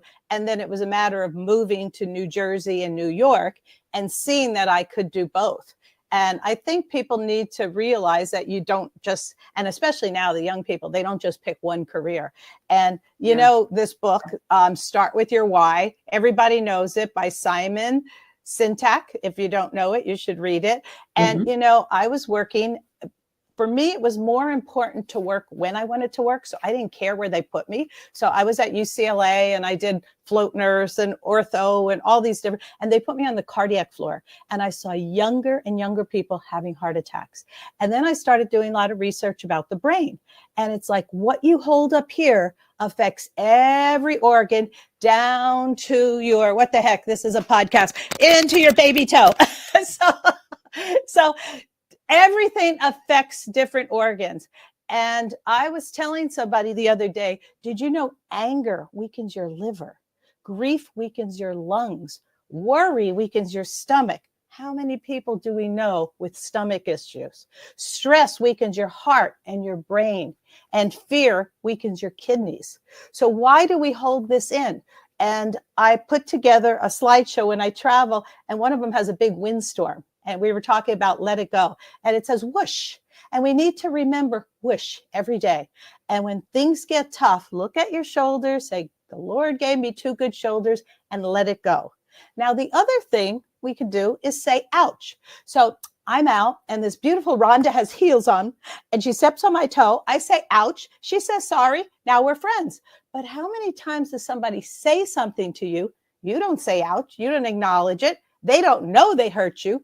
3 months later, you see them, you're like, oh, I don't want to talk to them. They're mean. They hurt me. They don't even know they hurt you. We're all from different parts of the world. Some people think I talk fast. So No, you're no, I think that we need to address it at the time. So I have this dear friend, and she said, you know, when you said say whoosh or let it go or say ouch, I went back to somebody, but they didn't remember 3 months later what they said. And I said, that's true. So if somebody says something to you, say ouch. They'll go, oh, what, you know, oh, you hurt my feelings when you said that. That's it. And then it's gone. Don't bring it back into your world. A friend also said your wish worked for 3 hours. I go, what do you mean? 3 hours it was gone, but I went and grabbed it back. What? So it was gone and you chose to put it back in your brain? Oh, Lord, I don't do that. Once it's gone, it's out of my brain. Sorry, I could just go on and on about this. It's my passion. Live in the moment because, again, when I was a nurse at UCLA, I saw younger and younger people having heart attacks. Don't do that. Don't do that to your body. What we hold in here affects everything. And I love what you're speaking to. And the thing is about talking about the stomach, talking about the kidneys and the fear, talking about, that all is like, you can feel that when you start getting into the space of like, how can I learn more about my body? How can I get more in there, get more quiet, and be, when you're present, that's all that you know, is like whatever's happening here and now. And all of a sudden, you can feel those things happening in your body. But then that can be a scared factor. Then you go, here, wait. But now the new thing is, what am I saying to myself? Because something's happening here. Why is my body struggling? And I used to believe, Nancy, and I used to believe that we had no control over our body. It's like, oh, I don't know why the body did that. Or like that person passed away from a heart attack. They didn't even know it. It's like, no, I wouldn't have even known it, that I was going to get on medicine at 29. I wouldn't have known it because I wanted to override everything because I was in the ego strong. I can beat myself up because my body can handle it, and whatever I was doing to myself. So I love what you're saying. When did you start knowing these things about, because in nursing school, please share with me, in nursing school, you're learning some really big things about the body, and it takes a long time to get to be that beautiful nurse that you came into. You're talking more holistic stuff here now about the I'm feeling wimpy and I'm struggling. Well, that's going to help me. And then this is what I feel like in my stomach. When did you learn about that holistic stuff to find out, like, if your stomach's having a problem, if your kidneys are like, did you go through health coaching school? Like, how do you know this? I read a lot of books, and I'm going to pull out another book. This is by two doctors in Orange County. That's where I live now. Don't tell anybody. You're in hiding right now, huh? I am. I go all over the world. So we used to live in LA. I still like LA. Go figure. So Dr. Daniel Amen and Dr. Henslin wrote this book. It's called "This Is Your Brain on Joy." It gets a little, yes. It gets a little technical, but it mentions when we hold things in and we go for the food and we go for, bad things instead of good things. This is a fabulous book. So I did a lot of reading and a lot of research, and I saw, like you said, the holistic way. And I also met people in the acting world that were so tense because of their next job and this and that. And I would pull them aside and I said, yeah, it is tense. We got to get another job. But, if you have another life. So it always helped that I knew that if I didn't get this commercial or this acting job, they'd always take me at UCLA, or I always have a nursing job. Hey, you want me tomorrow? And because I didn't care what kind of nursing I did, like I said, I did home health, I did this. So I always had a nursing job. So it was kind of fun and easy. And during COVID, I worked a lot in home health where a lot of people weren't going out, and my neighbor knocked on the door and said, "Why are you always going out in your husband's home?" I said, "I still network. I still go to meetings, and I work as a home health nurse." I was never home during COVID, and I flew to the East Coast, and it was just like I was just here, there, and everywhere, and I still am. So I don't know if I answered your question. It was so beautiful during the COVID time. There's so many struggles, but it was so beautiful looking up at the sky and seeing that not all the cars were out there. The sky was just so beautiful. Learning about life in a different way. It got me curious about like, well, what is this, all this mean, this quiet space? And for you, what did that mean for you? Because you were actually feeling that freedom. You're like, I'm still, because I literally buckled for the first portion of it because I was feeling the pain of my clients. Like, I just got stuck in there and like, I don't, like that kind of thing. But you just went out there. How did you find that freedom? Because this is really good pivot point for people that are watching and recording or live. How'd you find that freedom? My mom was getting sicker. My mom passed away in 22. She was 89. It wasn't because of COVID. She had a stricture of the esophagus, and her eating was getting less and less. So, and I'm from Pennsylvania. So I flew a lot during COVID, and I just said, I'm going to go back and see her. I don't know how many more times I have. And I wasn't afraid. I wasn't afraid to fly. I wasn't afraid, on the planes I flew when they were empty, when they were full, when you had to wear a mask, when you didn't have to wear a mask. And I just met the neatest people.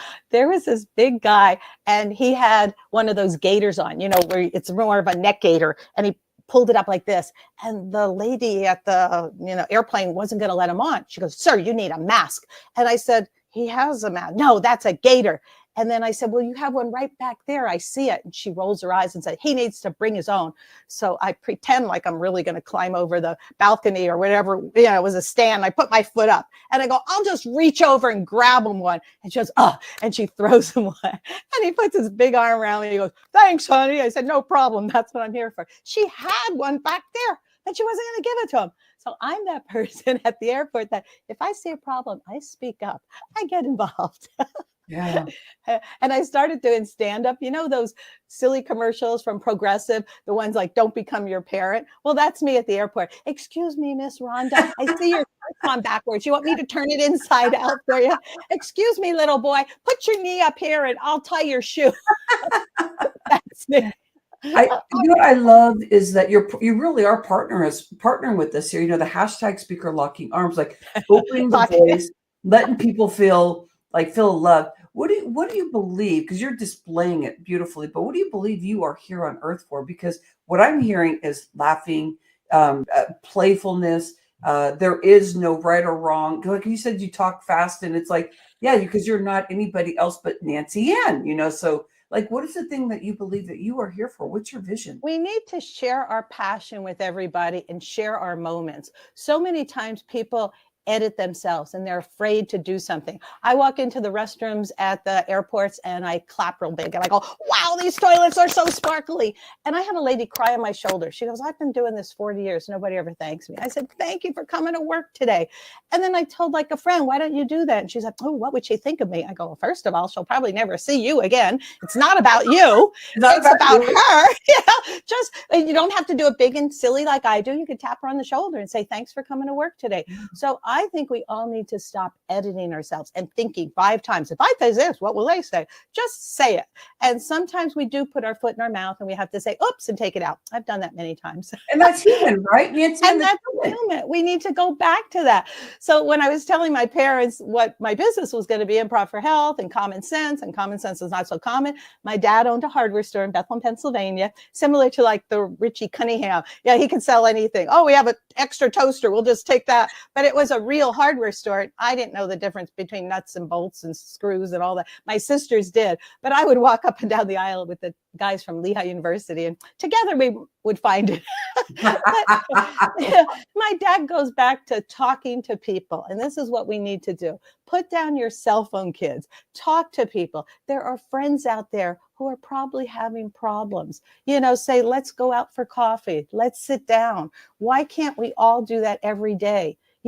I know our schedule's crowded and, can you do this? You could always say, yes, and I can't have coffee this week, but how about next week? We need to go back to that. And that is my passion and my belief that if I get people living in the moment, having fun.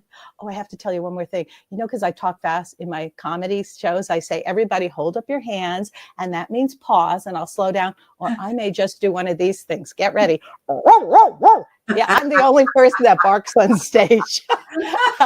I learned that from my Hungarian uncle. I love doggies. I love that. I love animals too. I have to be careful now because now I go into senior homes, and a lot of them are allowed to have dogs and cats. And there's a little dog sitting on somebody's lap, and he looks up, and goes, oh, "What was that?" I go, "Sorry." Sorry. So he's speaking my language. What's going on here? Yeah, I know. He looks up at me, but yeah, I just think we all that's my passion. Go back to talking to people. Don't let people hurt. We know, like we were talking about curiosity and generosity, and multitasking is horrible. It ruins your brain. We got to get sleep, exercise. We know about that. Brain sleep, brain health. It's very important. But you got to get at least 6 to 8 hours of sleep. And we're all like, oh, I can't do it. I'm big on naps. I can fall asleep anywhere. I mean, I live a pretty fast life. I could drive up to Sacramento, but in the car, I'll probably pull over and take a nap. And I just could fall asleep. I could go from 100 to 0 and 0 to 100. Because you're living in life. You're living.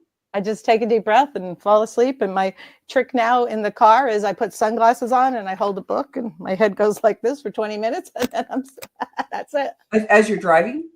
No, at those rest areas. Well, Nancy, what kind of car do you have? I want to make sure I know I find you.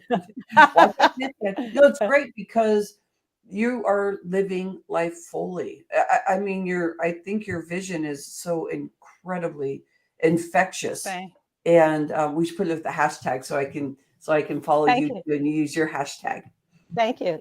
Yeah, enjoy your moments, and yeah, I improv don't for know. health. And I want to yeah, hear what your hashtag is because the stuff that you talk about is so like I call it the low hanging fruit. It's like it's so easy, but it's not.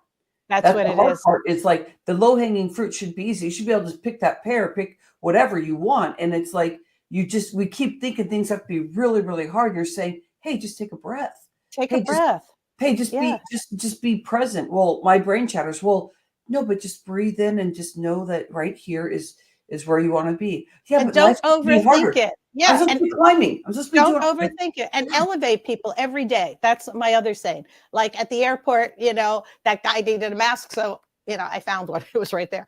And it's kind of like elevate people. The ladies in the restroom, don't overthink it. Maybe you're the only person that talks to them all day, so thank them. Honestly, it's don't overthink it. I think our society has gotten like, oh, if I say this, they'll say that. Who cares? I know that when you think about it, it's overthinking because sometimes when Yeah. somebody's saying something, you're thinking about what you're going to say next instead of just being there because you're so Be afraid of like what you might say. I know, and you know what this work does too is it helps you just to say whatever's in your heart. So like what you mhm. said about the bathrooms being clean, as soon as she said thank you, you probably looked directly in her eyes. Well, is I that the did. first time that day in years somebody actually looked at her in her eyes? And I think about this because so I've been with my hubby for 27 years and I'm always like, well, how can we create a space that's present? Because I love you infectiously more than when I was like all googly eyed and my Uh-huh. stomach's all twirly and stuff like that. I said, but I understand you. And I know that I have more to get to know. I want you to look at me in my eyes. And it was something new for us because, after you've been around and raising kids and been around doing different things together or like clashing, it's just easy to keep moving and not think about stuff because we both are movers. Yeah. And I started talking like that, like, please look at me in my eyes. And it was like uncomfortable at first. And it's like, you're right, but I really know this human being. And it got me to the point where I was like, I want to do that with everybody. I want to be able to see everybody in their eyes. Like when somebody says something, I don't want to just hold it because that's what you're supposed to do. That's what the rules are because they know that you're. It's like, no, I just want to love on people, and That's it, so it good. it just changes your whole life. And Bring the whole calm down and let's be talk there. about let's talk about the telomeres. Let's talk about what you are seriously talking about here. And our whole group here, they may not know what this actually really truly means. Can The you share telomeres are with in your our brain, and yes? they're similar to the aglets on the end of your shoelaces. Those little things that you could pull off, the plastic things, and they fray? Well, people think as you age, your telomeres have to fray. They're protective end caps in our brain. And the thing is, as you age, sometimes they do fray, but there's things you could do to bring them back together.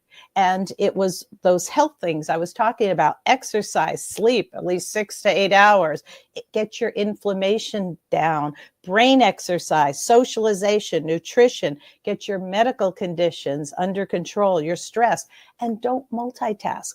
All the things that pull us. I just read a book the other day about pushing the snooze button. I never push the snooze button. Just think of it. When you push the snooze button, it's setting you up for all day to procrastinate. Oh, I could procrastinate on this. I could procrastinate on that. Somehow, I usually don't set an alarm, but if I have to be up in LA at some ridiculous time, I could set it for 6, and at 5:45, my brain will go, time to wake up. Today I set it for 7, and at 6:45, my brain went, time to wake up, just a few minutes earlier. And the other thing is just get up. Don't just da, da, da, da, da. If you want to nap later in the day, 10, 15 minutes, that's better than pushing the snooze button, because pushing the snooze button is equal to what we were talking about, multitasking. Ching, ching, ching. Do you want to set your day up to do that? I don't think that's good.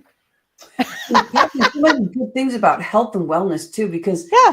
the discovery of just like learning that you can actually see that like the shorter that they get, the shorter it really talks about life expansion too, and like and as those grow and heal from not the multitasking, from getting the sleep, Mm-hmm. all the details that you just said, then you're like, oh, here I'm doing something that's healthy for myself. I can see my expansion in my life.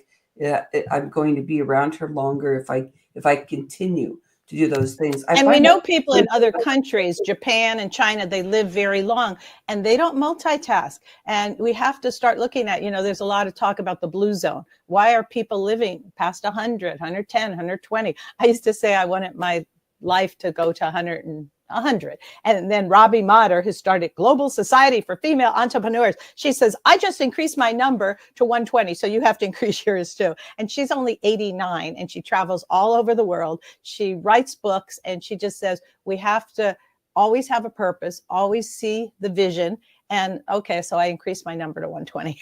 I said it here. but we could actually see that happen because we see people that are 103 doing a 10-year plan. And so like, it's that vision, I want to give it out to my mother-in-law. We lost my father-in-law in right the first part of the year. So January 1st, he actually transitioned out.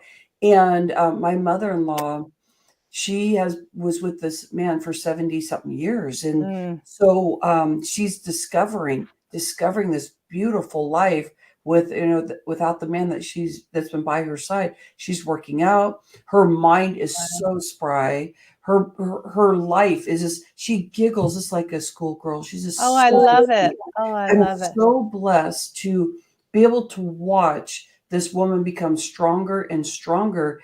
And I what you're talking about, I want to kind of like put that umbrella. This is for you, Mama Liebig. I mean, just incredible. Mama Liebig, we love you. Yeah. To watch her grow, but we get to see people like that all the time in the industry that we're in. That's true. So what kind of work do you do? Share with me more detail about you spending time with your clients, and where can we send people to come hang out with your loveliness? Thank you. Well, okay, look me up on Improv for Health, and that's my email, improvforhealth@gmail.com. And I will do a little one-on-one improv. A lot of people are shy about improv and they say, oh, I'm afraid of it. Well, improv teaches you to make mistakes. That's what improv is, So I do that with clients one-on-one. I do it in large groups, small groups. Sometimes people want to get together, a group of ladies in the neighborhood, and have appetizers, food and wine, and try some improv, because improv teaches you to live in the moment. And when life throws you those difficult things, and you mentioned stories. This is a quick story. I went to Macy's. There was a problem about my bill, and there was a young girl, let's call her Rhonda, and she's sitting there. It says customer service, and she's on her phone. She goes, sorry, I can't help you. And she goes back to her phone. And I'm thinking, now, what if I was 92? Let's pay. And I would just go, okay. So I said, you know what, Rhonda, I'm going to go to the restroom because I drink a lot of water, coffee, tea. I'll be back in 20 minutes. You might have to ask your supervisor about my bill. She rolls her eyes and goes, okay. So I come back in 20 minutes because I know Rhonda's moving slow. And she goes, oh, we fixed your bill. I'm supposed to give you this. It's a gift card. And I go, way to go, Rhonda. You might be the manager of Macy's tomorrow, which she replies, hardly. I hate this job. She did not want to work. So we meet people like this in our life, especially now. A lot of the younger people, I'm not saying all young people, but they just didn't want to work. So we have to pull it out of them. Always go to the restroom. It really helps. I'll take 15 minutes and come back. And she had to talk to her supervisor, but way to go. So what improv teaches you is how to do that on a fun way. Not take no. I was going downtown LA to give flu shots to the police, and I got a flat tire. And AAA takes me to this garage, and I said, who owns this? Oh, brothers Bill and Jim. They've been around a long time. I said, thanks. So I get out of the car, and I said, Bill and Jim, I've heard so much about you. I have to be in downtown LA and give flu shots. And they said, okay. They whistled. They got a car down. They put my car up. I was in and out with a new tire in 15 minutes. And I said, I thought I was going to drive to LA on my donut. He goes, no, that wouldn't be safe, but we have donuts in the back. I'm like, okay, what the heck? I never eat a donut. I took one. So all day I'm giving shots to the police going, I ate a donut today. And they're like, so we eat them all the time. So, Well, that's what improv will teach you. And I've said this to a lot of people, like how to change a situation around. Not, oh my, I got a flat tire, my whole day's ruined. I just looked upon that as, what can I do to change this? I had no idea you could get a tire on in 15 minutes, but they did it. Yeah, and it's that playing with people, and the improv is really fun. That's what it I helps you enjoy at. Adjust to the situation, take a step back, and how can I change this around? Not woe is me, and let's have fun together. I love having fun. Oh, thank you for having me. You were I wonderful. appreciate you so much. You are just so Thank much you. fun, so much a ball of energy, and I really appreciate you giving to this show, Fresh Talks Global Vision. I love hearing your vision. I love hearing that you really have learned so much through your life about just being present, loving on people. It sounds like you come from a wonderful family of even, learning the dramatic and the acting and all that kind of stuff to really give to who you authentically are. Like, I feel like you only know how to be yourself. That's true. A That's question for you. true. Have you always felt like you were like that, or did you wear quite a few masks before? No, I was always like that. I was always like that. You were? You didn't have to learn that? Well, what No, okay, the question for really. you, even though it's we're getting close to like the closing time for our show, but I have a question for you. Sure. With what you are working with, all of it sounds so good. You show up that way. What's a couple things that you actually have dealt with, and how did improv help you to get into it and move forward from some of the things that you've dealt with? Again, with acting, as anybody who's watching this knows, acting a lot of times is improv. You go into an audition and you have this memorized, but they say, oh, put it down. We're doing a commercial and just make it up. I love improv. There are actors that would rather have the memorized words. I'm not like that. So I think that, and then it also helps in every moment. So I'm going to tell you another little story. I went up to LA for a free class and they were going to talk about something, but I had my whole day planned and I was going to do 3 things. I got there and the woman goes, oh, we canceled it. And I was like, she doesn't know I drove. And I hand her my phone. I said, please show me where you text me or called me. And she goes, we didn't. So I plopped myself down and I watched all these crazy actors walk in and out. Oh, we canceled. Okay. So I waited till nobody was around. And I said, you know what? I canceled my day. I planned things. I will take your free class. I know it was 4 weeks for $400, but I'll pay $200. And that's very reasonable considering that you really didn't send anything out. And she looks around, nobody else was there. She goes, we could do that, just don't say anything. So I sat in a class, I paid half of what everybody else did. So improv will bring you to that, take a step back. What do I want out of this? I could have went, oh my God, I drove from here to there to there. And I just said, I'll take it, but I think it's reasonable if I get it for half. And she's like, oh, we could do that. So I want to infuse this to other people. I have 2 sons and they're grown and they know I'm kind of like the bear mom that speaks up all the time. And the one said, Mom, I just went after somebody and I spoke up and I thought of you. And I go, good, that's what life is about. Don't hold it in and say, wish I could or should have said this. Be in the moment, take a step back. I mean, I didn't yell at her. I just said, what? You didn't send any information out. And I drove 2 hours, so you have to, what do you want out of this? I wanted to take the class for half of what everybody else paid. I love it. Oh my gosh. Such good life skills here. I'm just loving it. Throughout this whole thing, I've been talking about like just emotional IQ and like being able to be present. And the stuff you're sharing is incredible because you get to be able to pivot and be able to hear things. Because and it's like a heart center because you're just flowing and open. So it helps you really be able to hear and be more wise. And do it in a kind way, a funny way. I'm in another group called AATH, Association for Applied Therapeutic Humor, nurses, doctors, psychologists, and they infuse humor. So we travel around and they have big conferences. Look it up. I'm one of those people, AATH, and we travel around and we infuse humor in a nice way, a funny way. There's one guy I know that carries a red nose around. I thought I had red nose here, and he always puts a red nose on when he travels. And sometimes it just breaks you're having a real tense day at the airport and he puts his red nose on, everybody looks at him. So we just need to go back, take a step back and think of what they're going through, so like Rhonda at Macy's. Well, we have a local arm with this Fresh Talks Global Vision Ah, where I'm looking at going into nursing homes, I anything love like it. being sitting by bedsides to, people that are living Oh, in, they're 55 and older and they're living in that bring events together. But as a speaker, as a think person of that's me. been Yeah. learning in this journey of just like loving on people and just wanting to inspire, wanting to open up voice in that Oh, transition time, maybe it's like a hospice area where we're just spending time. But I'm starting to build like a little mini tour around Sacramento. And I'll my come up there. I have relatives up there. I know you're in Sacramento. I'm in so Southern you may want California. to be part of that. I Where do. I do. play. Yeah, because Keep me in mind. that's the way I want to build this. Because I see that I'm going to be in Italy at some point, actually really talking about this humanitarian project about stopping the Oh, blaming and shaming and coming with other people's visions and really uh-huh. talking about the human experience. So I have a board that I put together that we're starting to talk about their vision, but how can we make this what my vision is also Oh, I love bigger? it. How do we keep infusing into that? So this literally is a project. It's not just saying it and just not just running the show and not just having experts on, which seems big enough and seems like a big task in its own and on its own. But it's literally how can we really change this world? Because I can't do Oh, it alone. We can't do it alone. But how can we no. start partnering?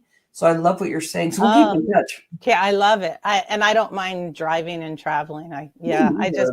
Yeah, I think that's what it's all about, making the world, come together. Yeah. Yeah, like in feeling like I because love it. I have a son that lives in Washington, a daughter that goes to school that's like 4.5 hours away. And I'm like, wherever you guys live, really enjoy where you are. Have the appreciation that life is just like this wonderful thing. So I keep Oh, working on infusing that and guiding in that way. But I think live where you want to live I because agree. I will get to you and you will get to me and we'll figure, our family will always be together. It does not matter where you live. You No. don't need to be here in Sacramento in this year. I don't expect that. No, And my so my one it makes son's in me San lighter. Jose. My one son's in San Jose. He works on computers and does websites for disability. My other son's in Texas. He's an emergency veterinarian.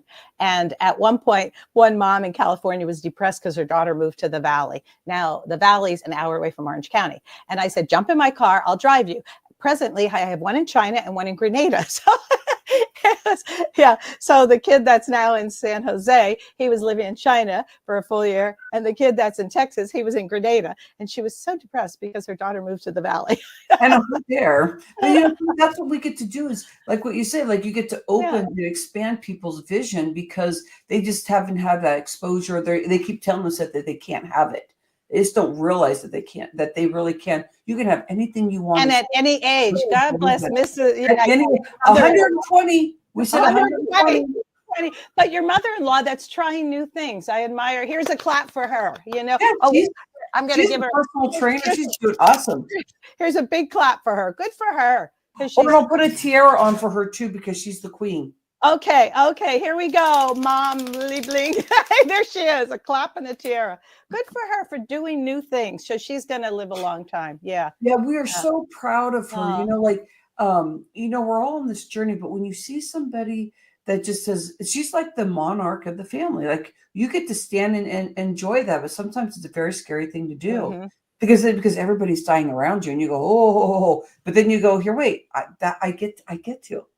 I get it. Good for her. Good for her. Yeah, she's just a love book. She's like she's my guide now. I talk to her when I'm working through things, and I love having a guide. I'm like, oh my gosh, she's just this beautiful woman I just get to flow with. And so I love it. I love it. Yeah. So thank you so much, my friend. Thank you for having me. I'm so honored to be here, and I know your schedule's busy. And thank you from the bottom of my heart. I hope I gave you some laughter, some life skills and joy, and that's what life is about. Oh man, I think we're gonna be spending more time together. So I think we are. Nancy, I will connect with you more as we introduce this also. Okay. Thank you, my friend. You're a doll. Thank you so much. Bye bye. All right. Bye-bye. All right. So this is it. This is where we get to be able to. Nancy, I'm trying to exit you too. I see that I can exit, but for some reason I'm not. I'm trying to exit here too. I don't know. I don't know. It's so funny. This is how live show goes. It just cracks me up. Whoa, we did a show, everybody. Now you might not have been able to be here the whole time, but think and imagine all these nuggets you learn. Like my cells are just like dazzling dancing, which I would think of like, like Sheila Andres. She talked a lot about the dancing, and I started talking about the inside dancing, but she got it. She's like, yeah, I feel that too. But she also is a physical dancer. She loves dancing, and learning that there were times in her life when she did not feel that she could do that. You kind of forget, or you just literally forget the feeling of what your body felt like when it was in movement, and your cells were very happy inside, and you weren't naysaying everything, and you weren't naysaying yourself. It's so easy to get lost. What would change for you if you took the strategy of dancing in life and being able to feel that vibe again and feel the awkwardness in there? Maybe your body doesn't move the way it used to. Maybe just start floating around. It's a dun, dun, dun, dun, dun, dun. You know what I mean? Because I had a client that she is probably a few months before she passed on. About a year before she passed on, she was in my life probably about 10, almost 20 years. And she became a client at some point, consistent, and she could barely walk because she was dealing with alcoholism. And she could not walk without a cane. And so what I did is I said, why don't we just dance? And so not the, dance like that, but all of a sudden, because she was elegant, she did swimming, she had long arms, long legs. She loved dressing up. She loved curling her hair. She loved looking so beautiful, as she was a beautiful, beautiful woman. And I would just have her go, dun, dun, dun, dun, dun, dun, dun, dun, dun. And she would just go like move. And she, all of a sudden, she would flow through the room, but she could not walk step by step by step. And all of a sudden, she was floating. And that floating of just moving, it was her way of finding her dance again. And if she wasn't battling and had the right framework around her and was ready to make a change, things could have been different for her. But it was her time to exit when she just kept drinking. It was a very, very hard time in my life, watching a client that I got to touch her hair and help her stretch and talk to her and know when she was having a hard day, love on her more, and get to know somebody that was struggling. That experience was just incredible for me. I bring that story up because I wonder about where we've lost our passion. So in the section that I was talking at about an hour ago, I really talked about passion. And I gave you 5 steps all the way up to that word passion. And we started discovering how we could open up ourselves and really envision more in our world if we took that step of learning to say yes to ourselves, learning to tell new stories, learning to live in passion and believe that we can be in passion. And I feel if you're married, I think this is something you want to think about, or if you've had friendships for a long time, which is the same thing, because marriage, we want it to be a friendship. It's easy to get numb and not really think about that other person, get self-involved because you've been with that person for a while. But if you discover that you really can live in passion, it changes the whole story, because all of a sudden you are living present. And the things that you knew about that person in front of you all those years is really actually a different person. Just that you keep hearing the stories that they said in the past, that you still keep seeing them as the person in the past. But I know that my friends and my hubby and my family, we just all keep growing and moving forward because we keep holding that vision for each other. And it's difficult to move forward because sometimes telling our stories and feeling stressed and stuck, it just sometimes feels like the safest place to be. But isn't the safest place to be about letting go of the ego, stop being the person that you were, yesterday that wasn't serving you, that you really recognize that you're upset all the time, you're frustrated, you're telling people how they should be acting, you want to fight with everybody, you want to fight with everything, you want to fight with yourself. That's the old you. Let it go. Just be in heart. How can you just sit just raw and open? I believe it's living in passion, but you got to take the steps. We learned how to say yes to ourselves. And your story about maybe saying no, no, no to yourself, or I'm scared, or I can't do that, maybe that's what's sticking you. And that was the first step in passion. And I went all the way up to the steps of even talking about crying and how crying was a clearing so that you could shed that skin and move into the new you. That's all I care about in this life, is seeing everybody thrive. I don't want to be living in this life around people that don't see that for themselves. It's painful. I want to know and understand the pain out there by learning more and by being with people and watching them deal with their pain, because that's what I do as a coach and running a show and bringing experts in and having this global vision. I really want to be with people that can see that they can keep growing. Not that, well, this is just me, just accept it, but more of like, this is me, I'm trying to figure it out. And I discover as a parent, because they're just so raw and open, that they pick up on things so easily. And when I see that they're looking at me odd, I go, there's more healing that I'm going to keep doing.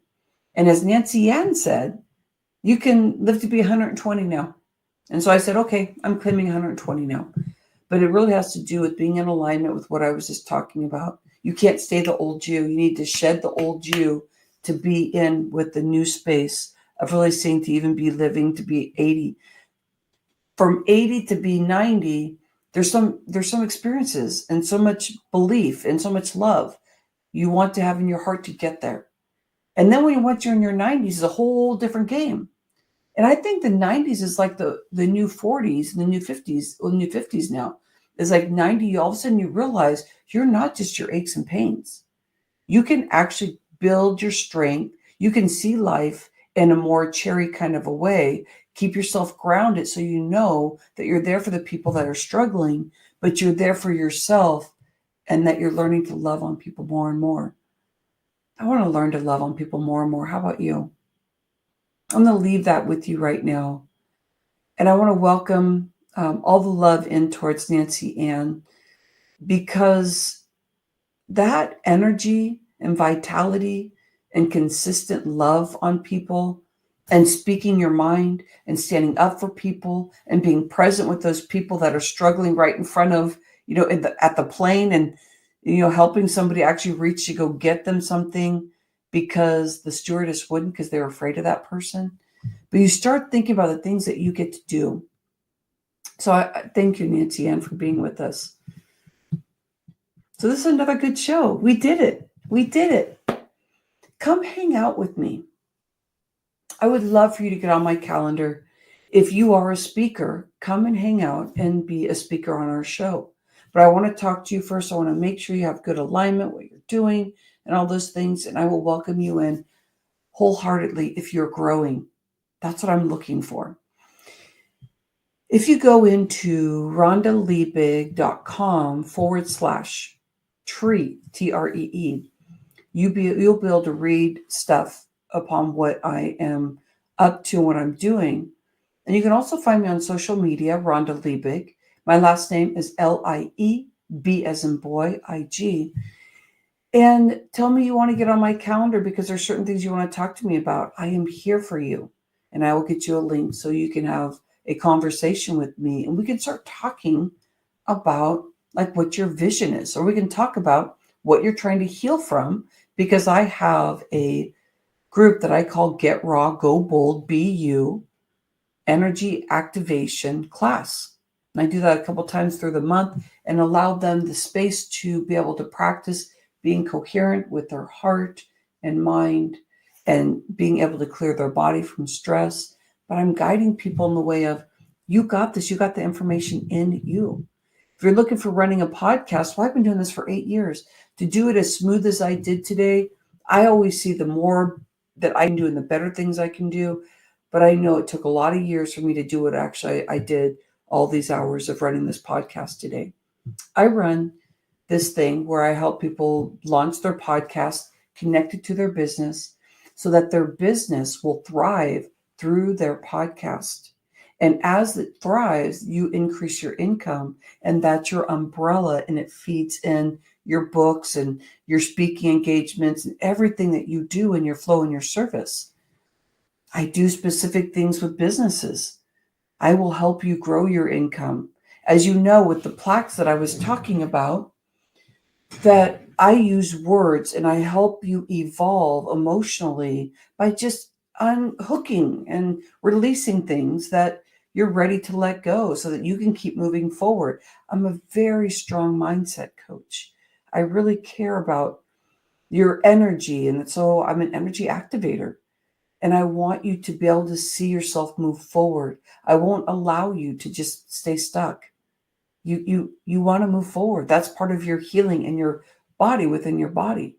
So all your work that you're doing out there, how would you like to blend all that? So speak to me. There's probably something in there that you would like to have a discovery call on. I am here. Come connect with me. I love and appreciate you. Hashtag speaker locking arms.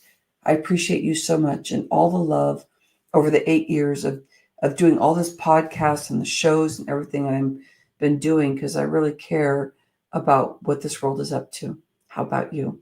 We'll connect with you soon. Namaste.